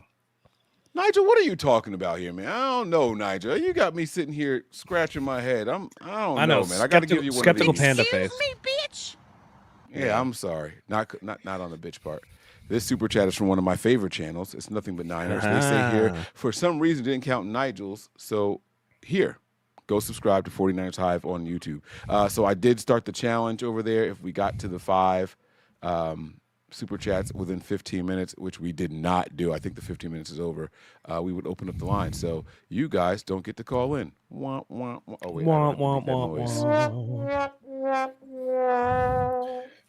Nigel clarified. He said, current active QBs is what I meant that got new contracts. That's so fluid, man. That changes all the time. And Jimmy G was a top 10 paid quarterback at the time he went to the Super Bowl. That's not accurate. Terradome's absolutely correct. So that's like a weird, like 2 of the top 10 current highest paid. But again, you talk about Mahomes made the Super Bowl 4 times in a row. Yeah. And he is top 10. So and he is has top to 10 count for something. But he said, he counts. So he had to play against somebody. Who did Mahomes play against in the Super Bowl? He played against twice, Tom Brady. Brock Purdy twice. He played against Tom Brady, Jimmy Garoppolo. That was 2019. He was on a rookie deal. So he played Brock Purdy, Jalen Hurts twice. They played the Eagles twice. No. Yeah. Oh shit! Yeah, it was. Yeah, because it was Joe Burrow the year that the Rams went. You're right. Yeah. So it was Brock Purdy, Jalen Hurts twice, and Jimmy then Garoppolo. One more. Jimmy Garoppolo and Tom Brady. Yeah. Tom Brady, Jimmy Garoppolo. Well, Jimmy Garoppolo, Tom Brady, Jalen Hurts, and Brock Purdy, and Jalen Hurts again. He's been to 5 Super Bowls? Well, hold on. Let's go through. I just want to double check this. I think they made 4 in a row. Oh, no, they didn't. Okay. So Tom Brady was in 2021. Then it was the Rams Super Bowl. They did Eagles, 49ers, Eagles. So, yeah, it's Tom Brady, Brock. But, yes, he's been to the Super Bowl 4 times. Sorry. Hurts. It's Hurts, Purdy, and then Brady. But then you had Stafford and Burrow. No. Because Jimmy Garoppolo was in the Super Bowl, bro, and it was them. Oh, you know what? The Eagles played the Patriots. Hurts' first Super Bowl that's what was it was. The Eagles, I think. I think Hurts' first Super Bowl was the No. Okay, hold on. I got it. I got the list right here. 2020, so the 2019 season. It was Patrick Mahomes versus Jimmy Garoppolo. Jimmy Garoppolo was a high-paid quarterback. Mm-hmm. Patrick Mahomes won a rookie deal. Then the next year, it was the Chiefs and the Buccaneers, and that was Tom Brady and Patrick Mahomes. That's when he got paid. Yes. And then 2023, it was Chiefs-Eagles from Glendale. The Chiefs won that one 38-35. Then the Chiefs played the 49ers. They won. And then last year, the Eagles played the Chiefs again. So it's Hurts twice, Jimmy Garoppolo once, Brock Purdy, and Tom Brady. So, yes, he has been to 5. I knew he'd been to 5. 5. Wow. Yeah. This kid's having an impressive fucking career. Yeah. Oh, my God. And you know what's weird about that? It's not like the AFC is weak. I think the AFC is stronger. It's stronger. I think they have more juggernauts than the NFC does. I mean, if I slip on my tinfoil hat, it's been some fuckery in some of these games. Yeah. In the AFC. I mean. And the last 2 years of Mahomes, kind of underwhelming in terms of his quarterback play. For sure. Absolutely. I think the last 2 years, especially, the defense has carried the Chiefs. I think the first Super Bowl against the Eagles was like the one where like he really still had the offense, but like Kelsey's fallen off the last couple of years. He doesn't really have a ton of good wide receivers and stuff. He's looked like he's been making shittier decisions. The defenses on those teams are what carried him through. They were top 3 defenses both years. So I have a hard time remembering like this, whatever. Well, I'll be real. I didn't watch a single snap of this last Super Bowl because I didn't want to hate watch the game. So I don't have any like, I still don't believe you didn't watch any of the Super Bowl. Like, no, 100% I did not. What did we do that day? I was with my daughter doing something. That is absolutely. I think we went to the zoo. But yeah, I didn't watch any of it. I didn't want to. Fidel says $53 million is a team-friendly deal. What's not to like? And Fidel, exactly. we honestly we don't really know. 100%. And by the way, that's like $53 million is just the face value of it. It's worse than that, or more team-friendly than that. I shouldn't say worse because that's like, you know. Yeah. But Joey pointed out earlier in the chat that it's, you know, he got again near what Tua got, right? So Tua got a 4-year whatever. The year Tua got it, and between then and now, the salary cap has increased by 10%. So like it's the same Tua money, but with 10% more cap buttressing the edges. Oh yeah. So again, he got the Tua deal a full season later with the extra money. So it's just like, what more do you want, man? Like he was gonna get paid. You know, and when people say, oh, 49ers are at 50 and Brock Purdy's camp should be at 60, well, who did he end up closer to? 53 is closer to 50 than it is to 60. So, yeah, I concur. So the poll is still at a solid 90%. Everyone loves this man. So listen, guys, anyone who's out there is hating on it, it's just people trying to go out of their way to hate on it. I'm going to end the poll. And Matt, I don't have much else to go over. I won't drag this thing out here. It's after 1 o'clock. I think I'm gonna go play some Call of Duty or something, man. Hey, all right, man. You play Call of Duty? Sounds good. I do not. I find it to be a hacker and bot filled shithole. Wait, how can you be a hacker in Call of Duty? Yeah, they have like things that detect if you're using different equipment. The anti-cheat in COD sucks, bro. It's like a huge thing in the esports community. What does that mean? This is what you do. By the way, guys, Matt has a like, gamer thing. Tell them about your gamer. Oh, I mean, listen, it's been a little bit slow because I got the new baby and stuff like that. But I do do streaming and stuff. I'm a competitive fighting game player, and I play some other stuff. Play like Fortnite and shit. Not competitively. Kick your ass in Tekken. I mean, I don't play Tekken, but yes, I'll find one I can actually back up. If we play Street Fighter, I'll kill you. Or any of the Arc Systems games. I like those games too. I should correct myself. I've never played Street Fighter on PlayStation. I think I played it on Genesis. I think I had it on Sega, 3 like buttons. Street Fighter 2. Yeah. Mortal Kombat, pretty legit at. I don't know if I've done the have I played Mortal? I think no. I haven't played Mortal Kombat really since I have played it on PlayStation, but like not for real. Like where I knew finishing moves and all that shit was back like years and years and years ago. Izzy says, hey, Mike, please before you go, are you invaded by the blue and orange nonsense? What is that? Yeah, I don't know what that is. Is this a FedEx reference? I don't know what this means, Izzy. You gotta let me know what that is. Oh, my man Lyle said Guilty Gear. Yep. Guilty Gear's legit. Guilty Gear Strive, animation on ones. Is this a game? Yeah, Guilty Gear Strive is on one. Is what we say is on ones rather than on twos. So Guilty Gear it's a fighting game, and it's you can like look it up real quick. Just look up Guilty Gear Strive. You'll see the art style. It's pretty legit.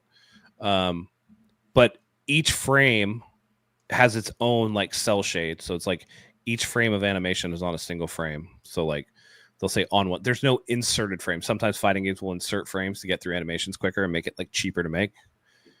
But this game is not. Look at that shit in motion. It looks good. So I have to hit video for this to see what it looks like. Yeah, look at it. Guilty Gear Strive. All right, I'm gonna have to check this out because I don't know what this is. Okay, I have an old game for you, and you probably weren't into games back then, but I'm gonna try. Who, so me? You know how they have this? Yeah. You brother, we're like the same age, right? Yeah, but I don't think you ever heard of this one because I always played the knockoffs of games because we couldn't afford the real ones. Oh, okay. All right. So back in the day, there was this like automobile fighting game called Metal Gear. Yeah. You remember Metal Gear Solid and all that stuff? Yeah. The knockoff version of it was this game called Vigilante 8. Have you ever heard of it? I have heard of that. I didn't play Shut it, your but I've mouth. heard of it. Oh my god, Yeah. you almost made my. And by the way, Metal Gear is an espionage game. I think that the series that you're talking about is Twisted Metal. Twisted Metal. That's the one I was talking about. Yeah. I'm sorry, that's the one. Twisted Metal. I never with Sweet Tooth. I told you I couldn't afford it. Everybody remembers the I ice don't cream know. truck.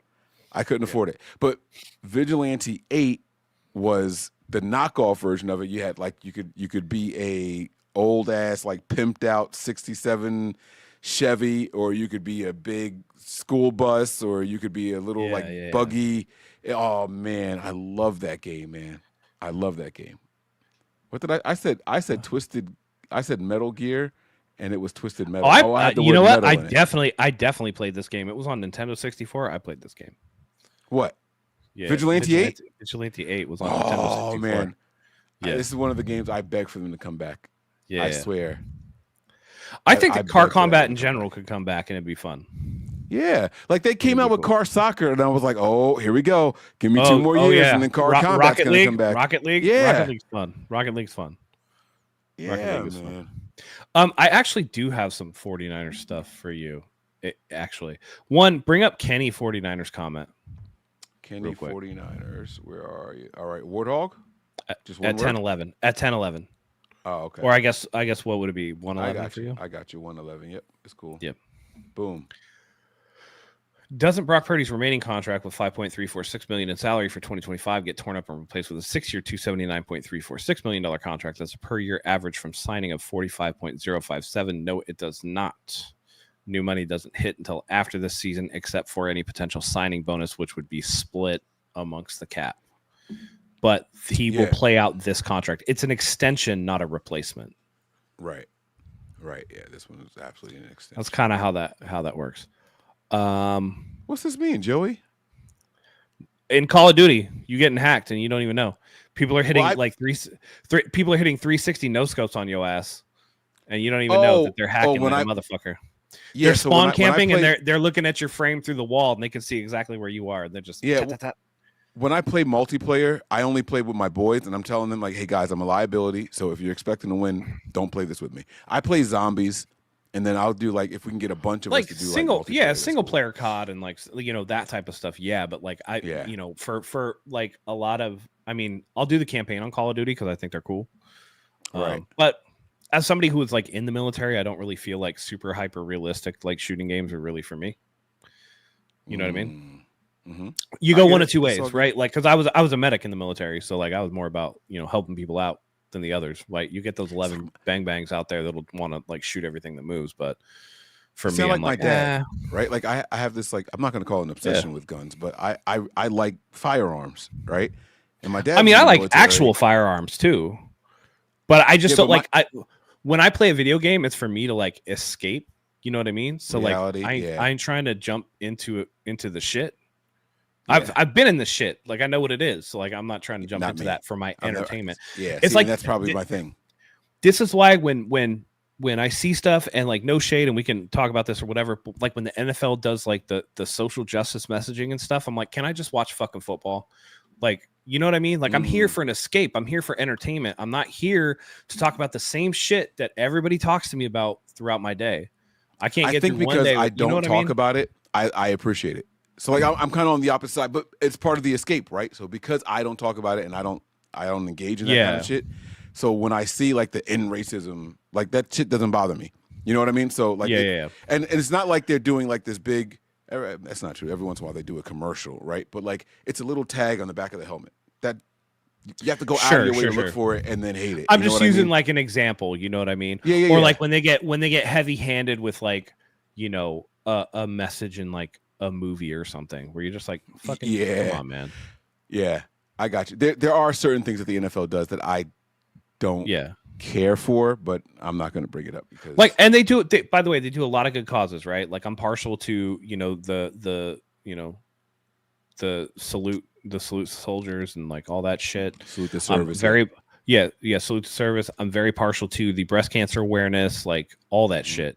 Like I got little girls. You want to highlight, the flag football and stuff like that. That's all cool.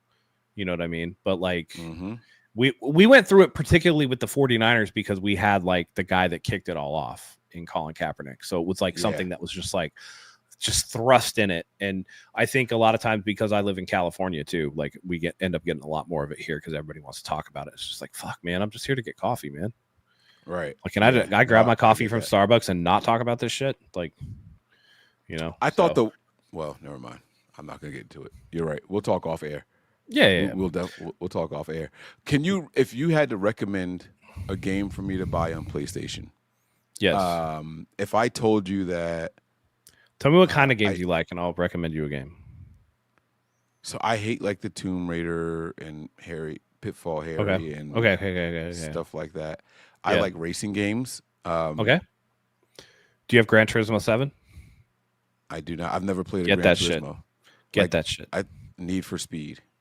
No. Gran Turismo 7 is like a racing sim. Like, if you're a car guy, you're going to have to like tune your suspension and do like all kinds of shit. And it's like very involved and it looks gorgeous. Love Gran Turismo games. Oh, yeah. There you go. All right. I want to do it. Just start doing the light. Yeah. We did. At the beginning of the show. We made everybody wait. But let me know how the license tests go for each car. You gotta take I don't want to play. See, like, it sounds like a job. That doesn't sound fun to me. No. It is fun. You got to get through basically the license tests are with certain cars.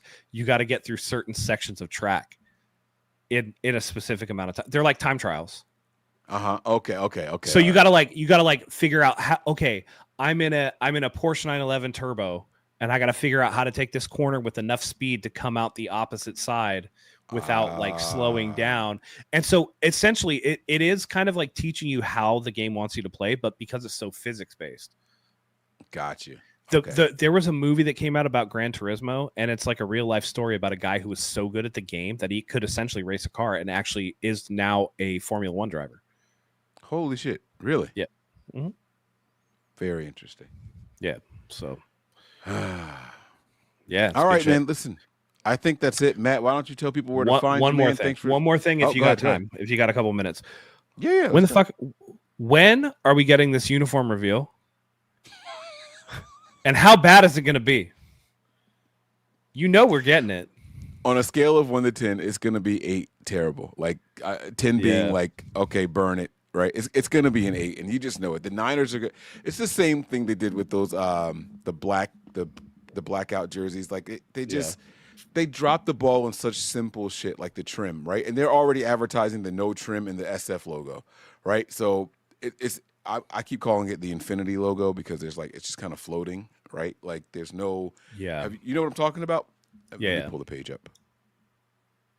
I can pull the page up, but I do think they have potential to do something.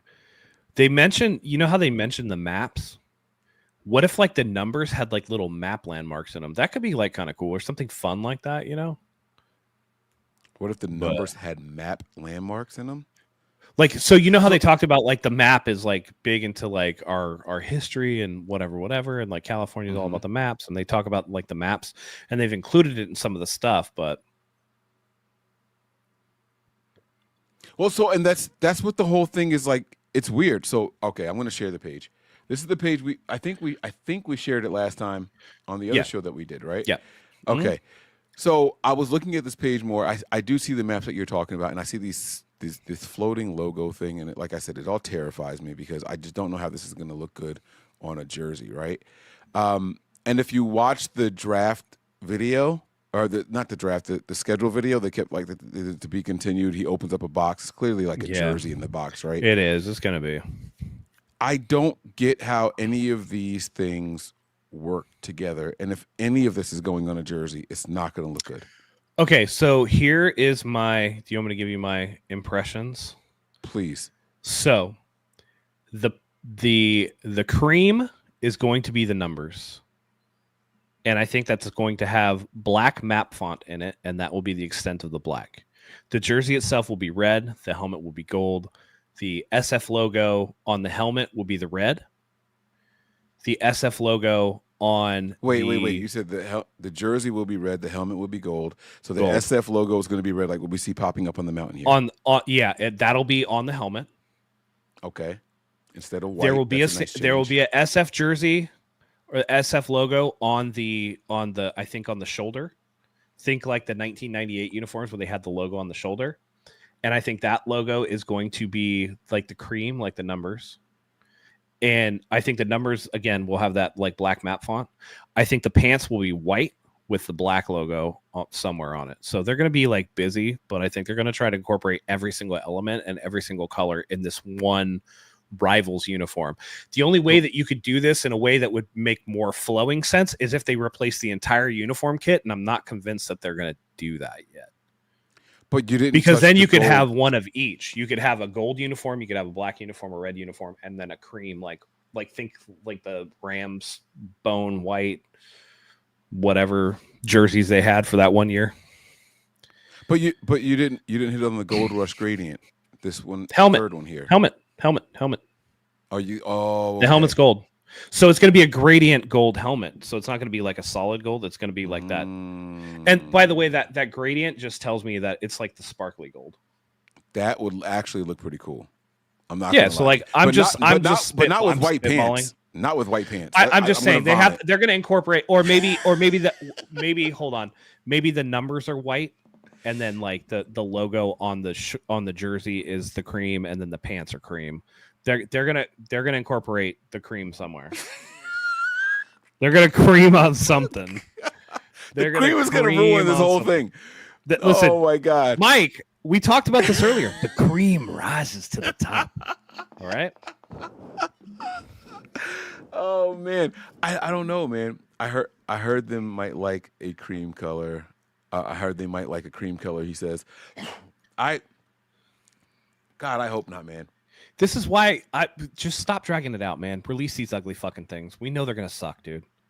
We know they're gonna suck. We know I'm probably gonna buy one anyway. Unless it's like Giant City Connect bad, because those, have you seen that shit in baseball? Have you seen the Giant City Connect? Oh my god, please pull that up, dude. What does that mean? Giants City Connect? San Francisco Giants City Connect uniform. They're horrific. Is this it? What I'm looking at? That's it. Yes, sir. Okay. And by the way, like, that's a Nike uniform, which is why you're 8 out of 10. They're gonna fuck it up. I'm like 9 out of 10. They're gonna fuck it up. What are they trying to? What message are they sending?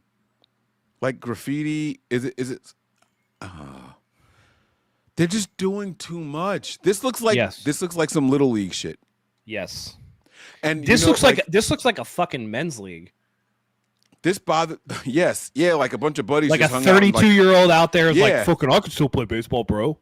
Yep. Like that. Is this active? Like they're currently using this? Yes. This is what pisses me off about basketball anymore, right? I'm not kidding, because I don't watch a lot of basketball, but I turn on a game and I don't know what teams I'm watching anymore because the colors don't match up anymore. Like the Hornets used to have the teal, the purple, the white, right? The Bulls were black, red, white.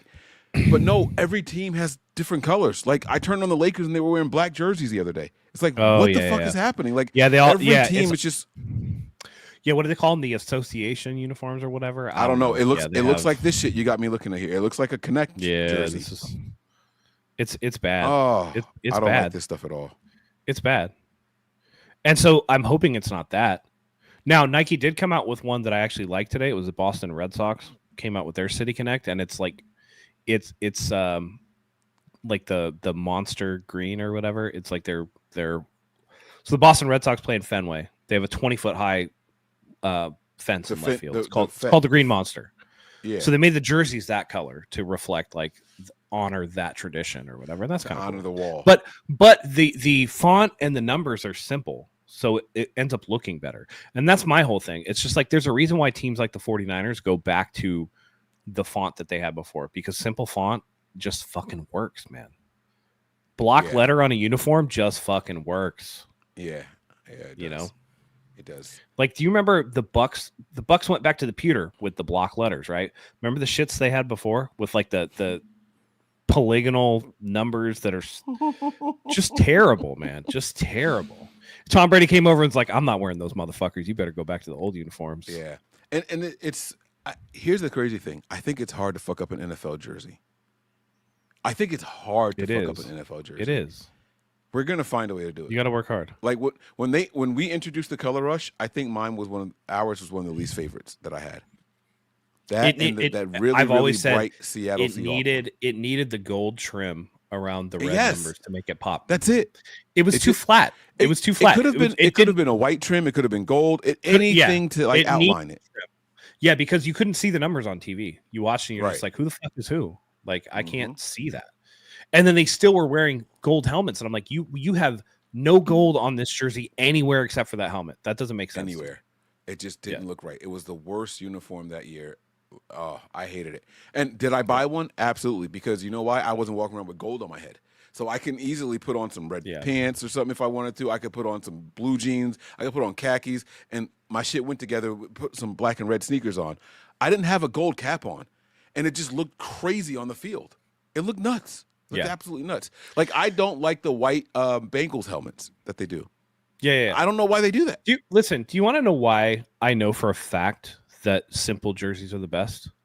Because if you look at every team's throwback, it's always everybody's favorite fucking uniform. The Seahawks throwback blue is their favorite uniform. The Rams, when they first went back to Los Angeles, and instead of wearing like that gold and whatever, they went back to the blue and the yellow. The blue, right? And yellow, yeah. Think about the Atlanta Falcons and that red helmet look with the black Eagles. jerseys, the block letters, the Kelly green for the Eagles, all that shit. The Chicago for the Bucks uniforms, yeah, those are fun. But if you look, or like the Patriots with the guy that snaps the football, the Patriot that snaps the football, the Browns little elf dude. Yeah, come on, man. The Chicago Bears haven't changed their jerseys in like 50 years, and they still look great. You know what I mean? Sometimes the timeless traditions are the best. Yeah. So I know everybody loves the 94 Niners uniforms, and they're cool, but they're not my favorite. Again, it comes down to look to see what it was. I like when Reebok was doing the jerseys in the late 90s. They're the alternates. These are the current throwbacks that they have right now. Oh, okay. My issue with them is the same ones that I had with the black ones, and it's that the gold is only in the helmet. There's no gold anywhere else. So you kind of just like, you got to match it up, man. Now, I liked the mid-90s uniforms, like the 98, 99, 2000s ones. I liked those. Yeah. They flowed better. They matched well. The pants matched the helmet better. That was the Reebok ones. The pants matched the helmets better. I love the fact that the helmets had the red face mask. I think that looks better than the gray. Yeah. I think it adds an extra pop of color. Now, the team suck then. That's why most people don't like them. But I actually find them to be rather good-looking uniforms, man. Yeah. See, this is when it wasn't the bright red. It was the maroon color. It was the maroon, yeah. Yeah. Which, like, I don't mind the red that we have now. That's perfectly fine. It had a black shadow. Yes. And then it was trimmed in gold. Yes. Like everything flowed together. Everything. Man. The helmets had black on it. The jersey had black on it. The pants had black on it. The helmet had red. The jersey had red. The pants had red. You know what I mean? Yep. Everything came from something else, and they all matched all the colors. And that's why I like them. Yeah. Yeah, that's it right there for me. That's it. Now, they did have one season that I think it was a 98 season when they first switched them over, or maybe it was 97, where they had white pants. I didn't like that. I'm glad they went back to gold pants. But, like, yeah, them shits were fire, dude. White pants is hard to pull off when you have white pants is hard to pull off when you have that much, like, again, gold helmet. That it makes it really hard. Right. But this like is it right here, man. Look, I'm gonna share the screen so you can see this. Like this is the one right here, in my opinion. Like from top to bottom, best looking combination and all that. This is the one right here. Hold on. Share screen. What am I looking at? Where is it? Oh yeah, there it is. All right, check this out. Boom and boom. Yeah. That's it for now, me right there. The one change that I would make to this potentially would be to match the helmet stripe to the pant stripe. So you add a little sliver of gold in between the red and the black, because the helmet just goes red and black. Yeah. But you got the whole gold on the side though. But I see what you're saying. The other thing that stripe right between. But if you go down to the pants too, the other thing that you could do with the pants and with both is where the gold is in between the black and the red, you put white there. Make it white. And then you put white up top. The white would have made it pop even more. Yeah. Yep. So I mean, listen, there's no such thing as a perfect uniform, but these were nice. Like the letters and the numbers had like depth. I like the shoulder logo. You see more of the 49ers or whatever. Yeah. And it was just cool, man. Oh man. I'm getting hype over here. This my TV is making me hate my laptop. Like the colors look so good on my TV. And I look down on my laptop and I'm like, ugh, like you gotta get that. You gotta get that OLED laptop screen. I don't know what it is. Is it not that? No, most laptops are LCDs. Oh, yeah. Oh well. Well, you gotta pay a pretty penny for an OLED laptop. Don't do that. My laptop's almost $3,000, but well, it was. Now it's not. I looked it up recently and I was mad at it depreciated so quick. I just paid $5 for mine. So. I noticed you whispered it too. That's I somehow got a Razer Blade 16 with a 5090 in it prior to them cutting off because of the tariffs. Like mine arrived before they like stopped shipping them over. Oh, man. So hey, you're a gamer. Last thing, and then I'll let you go. Yeah. I heard that they're not shipping the Nintendo Switches or something like that. Like there was a new Nintendo Switch that was supposed to come out, and now they're not doing it. I already bought that shit. I'll have it. They stopped pre-orders like briefly while they're trying to figure out the tariff situation. Right. And now all the tariffs are paused anyway, so it doesn't even fucking matter. And they had what they did, Nintendo did was the same thing that Apple did. They loaded their planes full of a bunch of stock and flew them motherfuckers in before the tariffs were going to take effect. So there were plenty. No, and actually I got a pre-order email for one if you end up wanting one. So just let me know. Really? Yeah, just Venmo me and I'll pick it up for you. Yeah, I thought about getting one for my son. He's had 2 of them, and then he came to me the other day with it in his hands like, Dad, you're gonna be really mad, but I want to put this on my laptop and my tablet instead because I can't play the Switch anymore. I'm like, why can't you play the Switch? He's like, please don't be upset. And he showed me like the whole left half of it is cracked. And like I said, it's his third one. So his first one, we bought. Maybe don't get him the Switch 2. Maybe just get him a regular Switch again because they'll go down in price. Well, no, but he's had it for when the first one come out. He's 15. He's probably had it for like 7 years. Fair. Just understand the new one's like $450. That's not well. I don't think that's bad for a game, especially when you can take it everywhere. No. But he gets his first one, and there's like a default in it. It's not his fault, so we exchange it. Yeah. The second one, he's playing the game. He's excited. He's a little kid. He goes to the bathroom, bumps into the wall, and falls in the toilet. Oh, okay. Like, okay. Little kid shit, yeah. Right. But then you get the speech. All right, this is the third one. This is the last one. We're not buying you another one. Yeah. And so then he comes to me, all these years later, Dad, look at the right side. I'm so sorry. Like it did. It's like, all right, kid, like you're taller than me now. You don't have to put your head down and pout. He's 15 and he's had it for like 7 years. Yeah. I mean, that's like half his life, bro. Like that's really good. Right. Like I think he did good with it. All right. That's what I'm saying. So. Yeah, let me know if you want that shit and I can. Sweet. Anyway, right, that's an off-air conversation. Yeah, absolutely.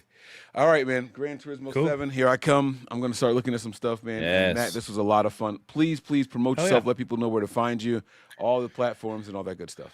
Yeah, listen, I'm with my man, Zach, at 49ersHive. Come follow us there. Mike is always on the show. We love having him, and we love these collabs, so do that.